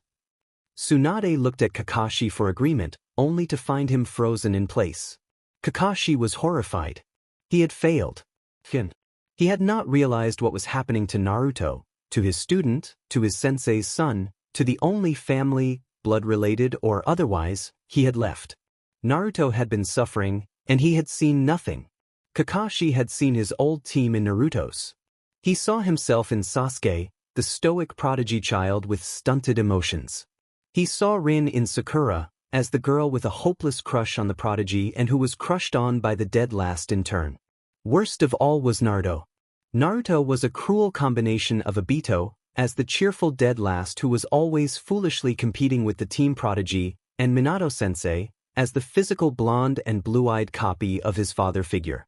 It only got worse as Kakashi got to know Naruto better, and more of Minato's traits appeared. His charisma, his ingenuity, his leadership skills. Was that why he had avoided Sakura and Naruto so much in favor of Sasuke? Because they reminded him of the team he had slowly learned to love and then failed to save? The teammates that were both dead because of him? Had he truly allowed his past to influence his perception like this? He should have spent more time with Naruto, should have looked deeper to understand him better. He, who always told others to look underneath the underneath, had maintained a painfully shallow view of his students. He had been afraid of them, of their resemblance to his old team, and so effed everything up. How did he not notice the neglect? The abuse? The assassination attempts? There had been days that Naruto had been quieter than usual, but he had simply dismissed it as stomach pains. There had been days where he noticed that Naruto was thinner and shorter than he should be for his age, but he had dismissed it as the boy's unwillingness to eat anything other than ramen. There had been days where the boy looked at him with such longing for a connection, a friend amongst a team that either rejected him or incessantly insulted him, and Kakashi had taken a look at familiar deep cerulean eyes and run away. Because Kakashi was a coward. Naruto had suffered for years because Kakashi was an absolute FING coward. He might never be able to face Minato-sensei again. No, that was true. But that wasn't what was most important. Most importantly, he might never be able to face Naruto again. The amazing, selfless boy who still called him sensei. The person who was his family, whether the blonde knew it or not. The person who kept that small shred of compassion he had still alive. The person who inspired him every day with his words and his actions that inadvertently affected hundreds of others. Kakashi cursed inside his mind. In a rare show of weakness, he burrowed his face into his hands, palms pressed tightly to his eyes that were suspiciously wet. I really effed this up. Tsunade snorted at his obvious stress. He glared at her in answer. Here you go, she said, pouring a generous amount of sake in a cup. Drink up, Kakashi. Kakashi did. I'm going to apologize to him. This was said with such determination, such strength that Tsunade could only stare for a second. He probably won't understand what you're apologizing for. I don't care. Kakashi was resolute. I'll apologize, and then I'll spend the rest of my life atoning. Kakashi stood up from his chair, fists clenched. I'll support him in whatever he does, whether it's ramen chef or Hokage. I'll be a real teacher and teach him everything I can. I'll show him how much I care. I'll show him that he is everything but expendable, that he is worth the world to me, to us, that he is irreplaceable and that I was a fool for not making sure he knew earlier. And then I'll rip the BSTRDS responsible apart. The end of his sentence had become little more than a snarl, but Tsunade understood and was comforted. Kakashi understood and would help Naruto believe in his own importance again. Together with the rest of the Rookie Nine, surely they'd be able to make a difference. There was a knock on the office door. What is it? Tsunade shouted. Nara Shikamura opened the door to the Hokage's office and entered with quick steps that were uncharacteristic of him and his clan. What? This isn't a good time. All she wanted to do was drink and find the BSTRDS responsible for making her Naruto suffer for so long. I've got information you'll want to know. He replied, face stoic and posture straight. I have reason to believe that there is a plot to kill Naruto in Konoha. Kakashi gave a bloodthirsty grin. Tenten didn't know Naruto as well as the others. She hadn't fought him like Niji, hadn't declared him her rival like Lee, and she hadn't spent her academy years with him like the rest of the genin. She did know some things though. She knew he was an orphan. She knew he loved ramen. She knew he wanted to become Hokage. She knew he was much more powerful than he seemed. She knew he had played an instrumental part in stopping the invasion of Konoha. She knew he had been betrayed by a teammate. She knew he would do anything for his friends. She knew he didn't bully Lee or belittle him. She knew he was the one who had helped Niji from his self-destructive path, when all of her continuous efforts had achieved nothing. Beyond that, even from her brief interactions with him, she knew he was something special. At the very least, she hoped he was something special. Niji had been stalking the poor boy as, if not more, efficiently than his cousin ever had. She even thought that Hinata might get jealous soon. She couldn't really blame Niji though. There was just something about Naruto. A strange sort of magnetism that sucked you in and charmed you until you never wanted to leave again. Whenever Tenten saw the blonde, she felt an inexplicable attraction. It was not a romantic attraction, but rather a sort of natural pull to simply be near him, to talk with him, to laugh with him, to preserve his smile. An unfamiliar yet urgent need to be a part of his life, an instinct that told her that being his friend was the greatest reward she could ever have, that this was something special. Something she couldn't let go of. Something she should treasure. As she spent more time with him, she learned more. She learned his laugh was contagious. She learned his smile had a radiance that warmed any who were near it. She learned his sky-blue eyes had the uncanny ability to shine with such earnestness it left the viewer dazed for a few seconds. She learned he was absurdly loyal, absurdly trustworthy, and absurdly inspiring in times of crisis. And just absurd in general. She learned that someday, maybe she wouldn't mind calling him Hokage. So when she found out about his non-existent sense of self-worth and his past abuses as a child, she was not as devastated as Hinata and Choji, not as shocked as Kiba and Lee, not as wrought with guilt as Ino and Sakura, not as overtaken by all-encompassing fury as Niji and Shikamaru, but she was pretty DM said. Because she liked Naruto. More specifically, she liked him happy, laughing, and most certainly alive. And she really didn't like the BSRDS who made him think it was okay for him to be anything otherwise.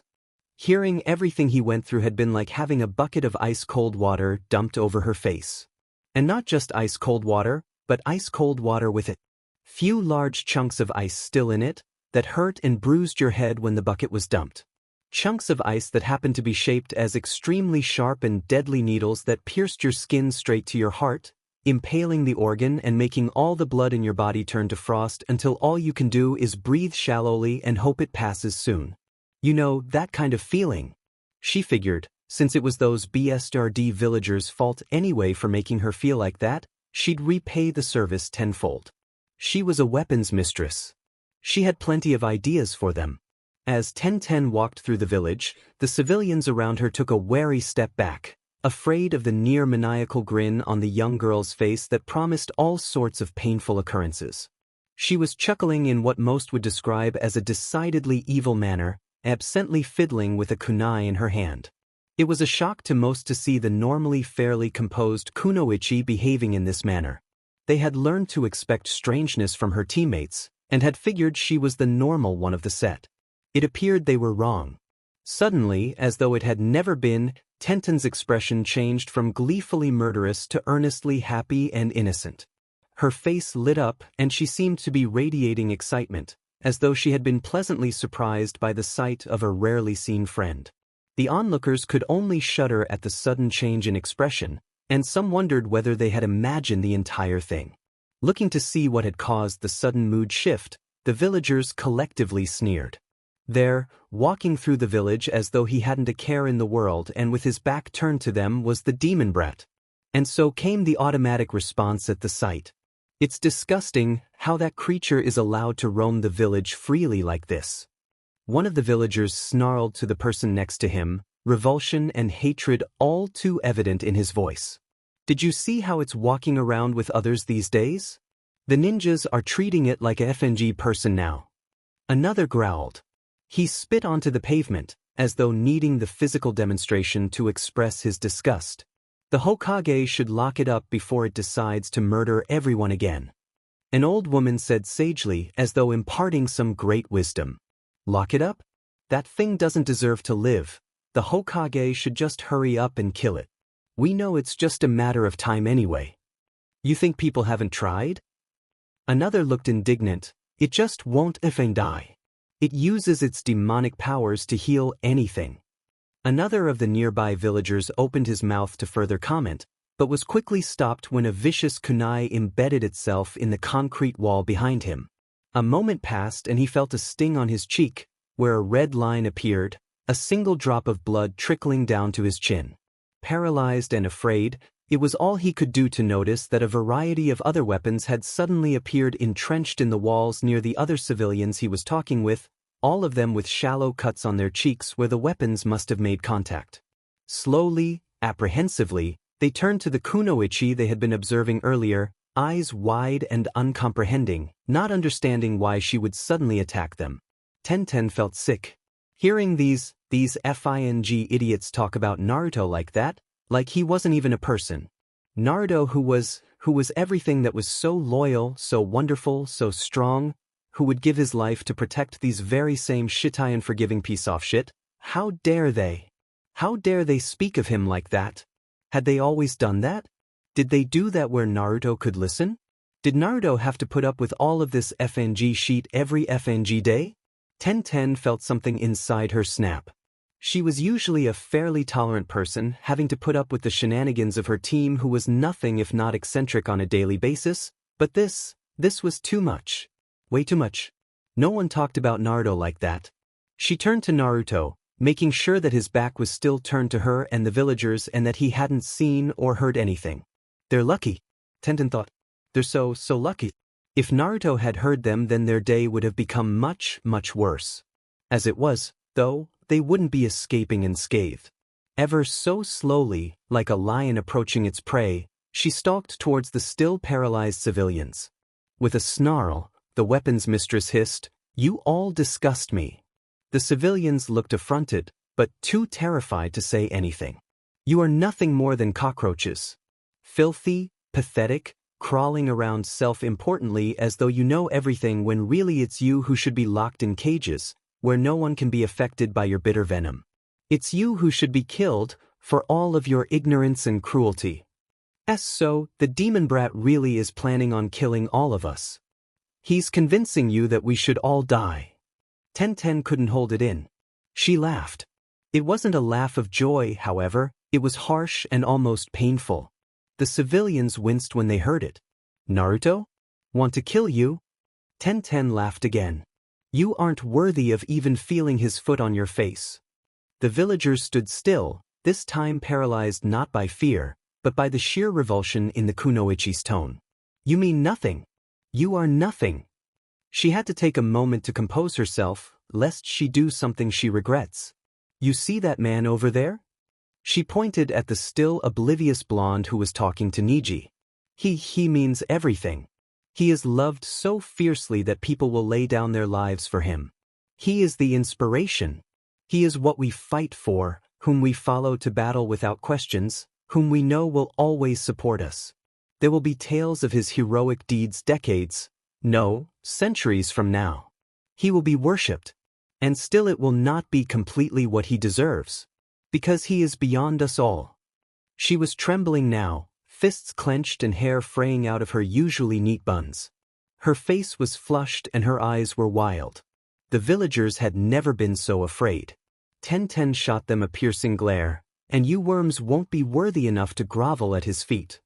And before she could enact scenes of mass violence and torture, she gave a roughly ordered, "Leave." The rest of the street had already been vacated, the villagers knowing not be stay around when a ninja was so visibly incensed. That this was one that had previously been considered one of the most calm and normal ninjas out there only added to their fear. Tenten turned to see if Naruto was still there, only to find him and Niji gone. She figured her teammate must have seen the situation and guessed what was happening before quickly and efficiently leading Naruto away from it. Naruto shouldn't have to deal with scum like this.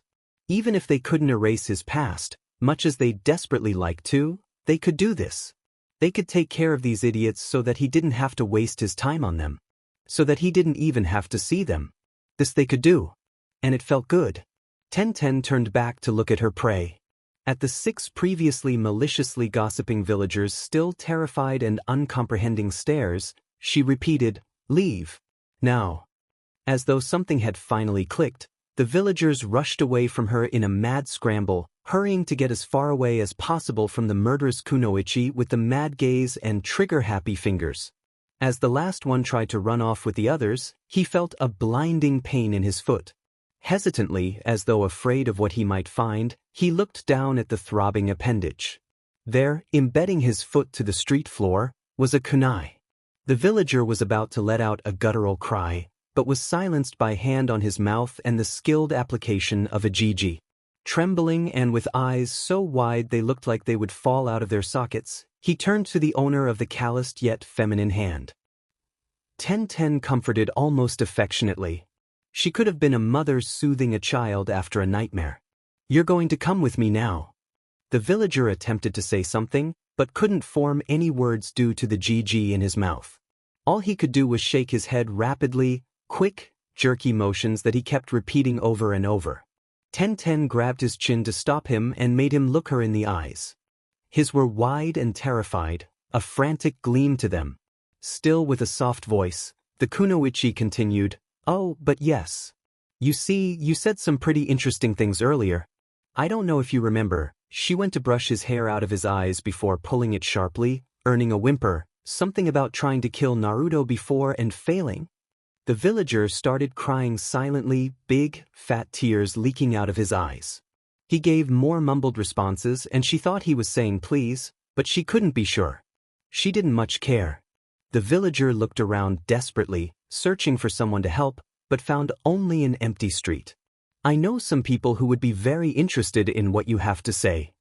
Gently, Ten placed a delicate foot on top of the kunai still embedded in the villager's bleeding foot, earning another whimper and making his eyes dilate. "To be honest, I didn't have to do all this to take you with me." She applied more pressure to the kunai, twisting it and making even more blood soak the floor. "But I really wanted to." With a last, vicious smile, Ten bent down and sharply pulled the kunai out of the villager's foot, eliciting another pained cry from him. Faster than the eye could see, she picked him up and they vanished. It was a beautiful day, and Ino couldn't resist stepping out of the flower shop and basking in the sun. Quickly turning the closed sign of the shop, she took off her worn yellow apron and stepped outside. She figured the shop wouldn't miss her much if she just left for a few hours. She spent most of her time at the torture and investigation department nowadays anyway. Managing the shop was a hobby more than anything else. The moment Ino was out, she closed her eyes and took a deep breath of the fresh air. What a wonderful day. She hadn't felt this good in a while. The violent storm of negative emotions caused by Naruto's big inadvertent reveal some 3 months ago had made her and the rest of the rookies a bit depressed being a euphemism for a heart-wrenching mixture of guilt, fury, horror, and intense sorrow. "But there's no way to be sad today," Ino smiled. "Staying inside would be a crime when it's so nice out." The birds were singing, the wind whistling, the sun shining on its joyful recipients. "It's like a permanent Naruto smile," she thought. Ino couldn't help but feel good. Still smiling to herself, Ino opened her eyes. Her smile got even wider. "Looks like today is my lucky day." A head of sunshine blonde hair could be seen in the distance. "Naruto," she called, both hands cupping her mouth to make the shout louder. An orange-clad ninja dutifully turned to her in response. Either her joy was contagious, much as his normally was, or he was also in a good mood, because he gave a wide grin, his sky-blue eyes lighting up when he saw her. "Inuchun." Ino giggled. Today was a beautiful day and she couldn't think of anyone she'd rather spend it with. Naruto is a lot like this day, she felt. Sunny, carefree, and with a laugh-inducing ability to warm you to your toes. She was sure the others would be jealous she got to spend such a nice day with Naruto, and chuckled evilly thinking of ways she'd rub it in their faces. Although maybe she wouldn't rub it in Hinata's face too much, she wasn't completely sadistic despite her time in Tandai. Ever since that day, each of the rookies had taken care to spend more time with Naruto, and they had, to their surprise, unanimously agreed that it was something they'd never get tired of doing. None of them had quite realized how wonderful just spending time with Naruto would be. She had never met someone who could be both energizing and calming like him. He was there to have fun with you if you wanted to, but he could also just silently sit with you in peaceful tranquility. She had seen both Naruto and Shikamaru cloud gaze and play shogi together for extended PRDS of time. She hadn't thought Naruto was capable of being silent for hours on end, but he was. He also had the unique skill of being able to offer you the exact support you needed at the moment. The blonde always seemed to sense exactly what the other person needed, which she was often frustrated by. It was supposed to be them that finally took care of him and were what he needed, not the other way around, and Ino always spent as much time as she could with him. What initially had started as almost a duty to make sure he knew he was cared for quickly became one of her favorite pastimes. It's a beautiful day, isn't it? Ino looked up at eyes that matched the sky and hair that matched the sun, along with the power of raging typhoons and the steady will of great mountains. Was it any wonder that people kept comparing him to a force of nature? Absolutely wonderful, she agreed. They started walking together at a leisurely pace. They basked in the sun together in comfortable silence before Naruto asked, "So how is business at the flower shop?" The usual. I haven't actually been spending much time there recently because of the Tandai department. My cousin's the one who manages the shop now." Do you mean little Inoka-chan?" "Yup." "Yeah, Inoka-chan, huh? They grow up so fast." Ino chuckled in response. Naruto had met Inoka a few years ago when he found her alone in a park, crying. The flustered blonde had comforted the young girl, apparently some boys had called her names, and walked her back home. The next day, the boys mysteriously arrived at school in varying shades of pink, lavender, and orange. Ever since, Inoka had worshipped the ground her Nyan walked on, much to the initial jealousy of Konohamaru. "You sound like an old man, Naruto." "Yeah." Naruto was comically affronted at the accusation. "No. I spent too much time with Ero Sennin and Oba-san. I caught their oldness." "Oldness isn't a disease, Naruto." Naruto ignored her and lamented dramatically some more before a thought seemed to occur to him. "Naruto-chan," he started, "you know a lot about flowers, right?" "Of course. I do help run a flower shop, you know." Right. Naruto laughed. "You know anyone who bought a bunch of bouquets of flowers and stuff about 2 months ago? Like, a bouquet every day for a month." Cerulean orbs turned to her earnestly. Ino froze. There was no way she was admitting that she was the one who left him flowers every day. That was too embarrassing. "Yeah? Oh, I wouldn't know anything about that." Then, why was she blushing? Of course, Naruto was oblivious to all things that pertained to him. His shoulders sagged a bit in disappointment. "Oh, that's too bad." What about you?" Ino really wasn't used to being so flustered. What was wrong with her? That gaze was entirely too intense. It wasn't fair. "How is training going?" Naruto immediately perked up. "It's going great. I've been training with Niji and Shikamaru a lot." Wait, Shikamaru was doing extra training? Of his own free will? What kind of superpowers did Naruto have? "And Kakushi-sensei has been teaching me a lot of really cool new techniques recently too." Naruto beamed at her. Ino thought she might go blind because of its brilliance. She should remember to always bring sunglasses when she was with him. "Just you wait, Nitin. I'll be Hokage in no time." Ino smiled. It was nice to know some things never changed.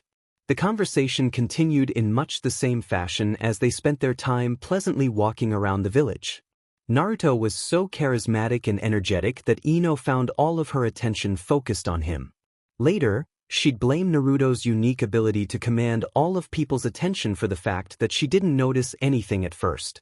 It was only an hour into their walk around the village that she began to realize there was something curious. The first incident was very discreet. "It's a beautiful day and all, but you've got to say, it's pretty damn hot." Naruto's tan face had a thin veneer of sweat to it. Ino was about to agree. Despite her lighter and more airy attire, even she was feeling the heat, when a refreshing breeze came from behind them. "Ah, that's much better." Naruto seemed to sigh in relief as the wind ruffled his hair. What a coincidence, Ino thought. Just when we were complaining about the heat too. She would have dismissed it as just that, but then realized that there was a tall wall behind them. If there was to be any wind at all, it would have come from their right or left, where there was a wind passage. She might have given it some thought, but then Naruto distracted her as he started to elaborate on his training with Kakashi. The second incident was much like the first. And then I gave the naked lady the cake and ran out of there. So the rabbit had no idea it was me. No way. Really? I swear it was a 10-foot rabbit too. From toe to tip of his ear, all covered in orange. He was furious, Databeo. I don't believe you. But it's true. Ask Ero Sennin. Ino was laughing so hard she felt her legs might give out. In between gasps, she barely managed to speak. Why need to write down the place? I won't believe it till I see the neon sign. Naruto grinned at her, and this was enough to send her into uncontrollable fits of laughter again. She doubled over, closing her eyes to stop the tears of laughter and clenching her stomach. This was better training for her abs than a Suma-sensei's workout. Talk to any of the locals, they'll back me up. When Ino finally managed to get herself back under control, wiping the tears from her eyes, she paused. Naruto had a sketchpad and an already inked brush out, writing down the name of the restaurant it all took place at in surprisingly good calligraphy. The surprise form this was enough to give Ino a much-needed respite from her hilarity. Since when is Naruto the kind of person who walks around with a sketchpad and an ink brush? Ino wondered. And where did he get the ink to dip his brush in? But before Ino could ask, Naruto was finished writing, handing her the piece of paper, and had started another story of his adventures with the toad Sannin. Momentarily, Ino was bent over again, trying and failing to stop herself from laughing her eyes out as they continued walking. In the third incident, Ino grew paranoid. As they were walking, Naruto's stomach gave a loud rumble. Ino turned to him, a knowing smile ready to form at her lips and a tease at the tip of her tongue, when she saw a bizarre sight.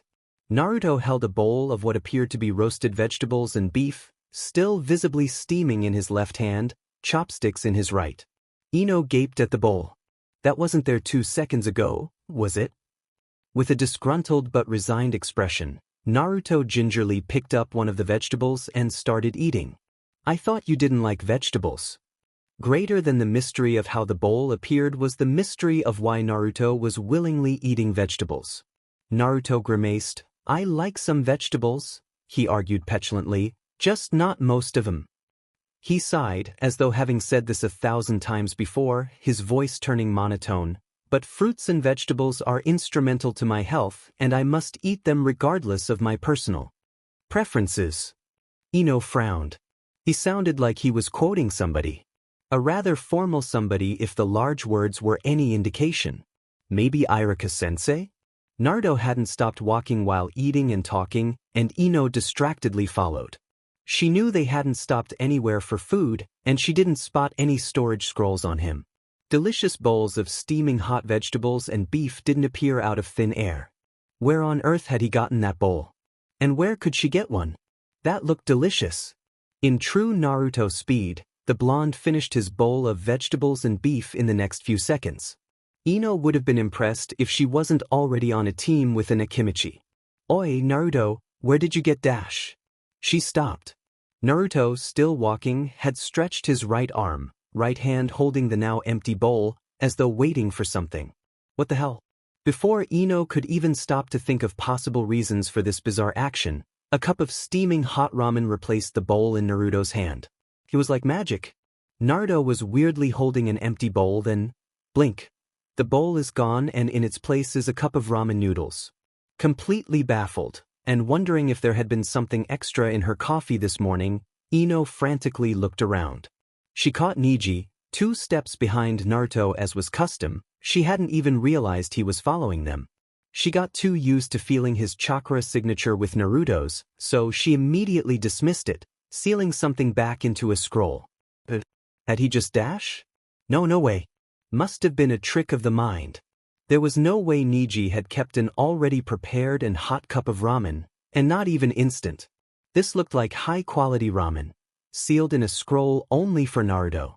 And for Naruto to have simple needed to gesture, without even looking at the Hyuga, spoke that this had to have happened several times. Niji didn't even like ramen. Breathe Ino. It's the stress from the Tandai department and the general situation with Naruto. There is no way that Niji is Naruto's super secretary. Yet, once Naruto was done with his ramen, he simply stretched his arm again, holding the bowl of ramen. Ino paid acute attention this time, making a concentrated effort not to blink, and saw the flash of Niji's movements. The super secretary had quickly taken the ramen bowl and sealed it into a scroll once again, presumably to be disposed of later. With wide eyes, she looked back at Naruto, who was behaving as though nothing had occurred. This isn't normal. How is Naruto not even reacting to this? It's you, Ino accused, pointing a finger at the Hyuga. You're the one who has been doing all these things all day. Niji shot her an unimpressed look. The wind that couldn't have come from anywhere, the paper and the ink brush, the missing ink, the bowl of vegetables, that was all you. Niji gave her a look that practically screamed, astute observation, Yamanka. What else can you enlighten us with today? Ino couldn't believe this. Niji was acting like you're his secretary. Despite all evidence to the contrary, Ino had expected Niji to deny it. She had expected some sort of snide remark about how Hyugas were secretaries to no one, and Niji was insulted she'd even insinuate such a thing, much less actually verbalize it. Not. Is Niji blushing? Had she not been looking so intently and trained to find these things, she would have missed the small smile and the light pink that dusted his cheeks. Why was Niji blushing? And looking mighty pleased at being called a secretary. Ino knew her jaw had dropped and her mouth was open in a rather unflattering way, but she couldn't help herself. All of this was so weird. Her confidence in her skills at judging other people's personalities was dwindling by the day. Everything about Hyuga Niji said that he was a proud, dutiful shinobi who would bow to no one.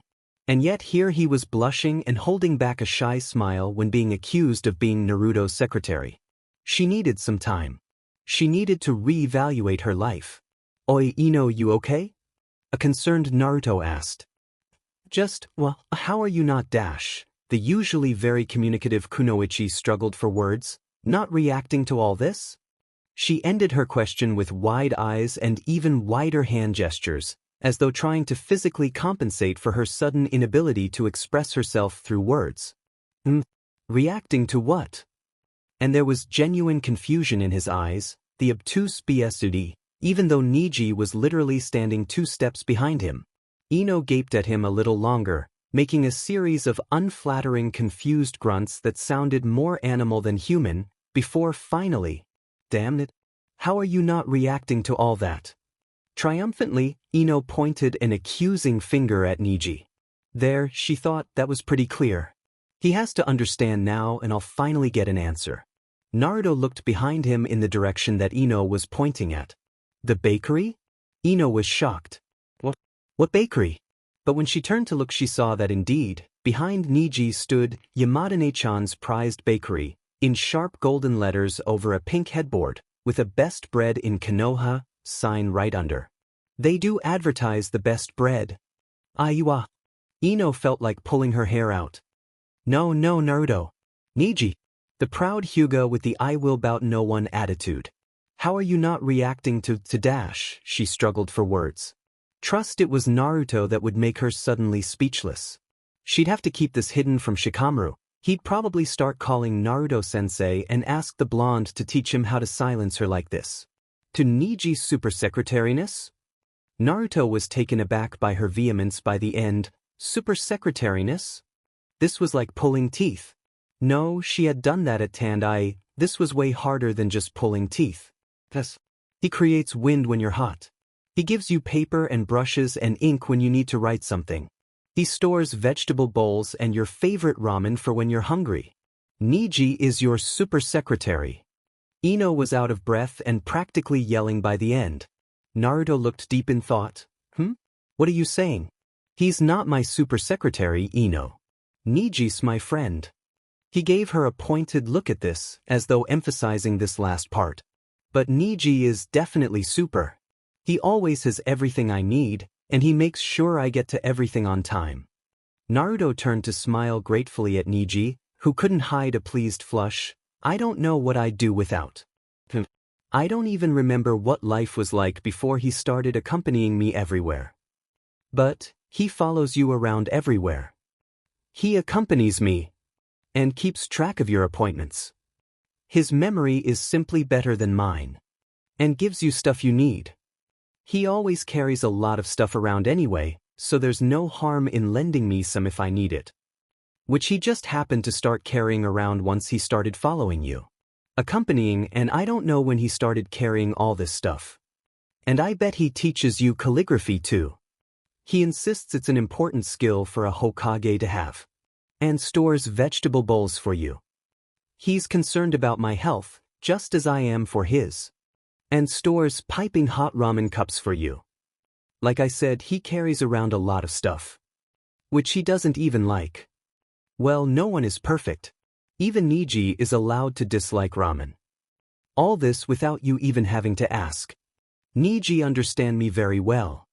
Ino was speechless. She wasn't sure what was more shocking. Niji being Naruto's super secretary or Naruto's apparent utter denial about it. There was one thing she was sure of, however. Damn it, I wish I had a super secretary.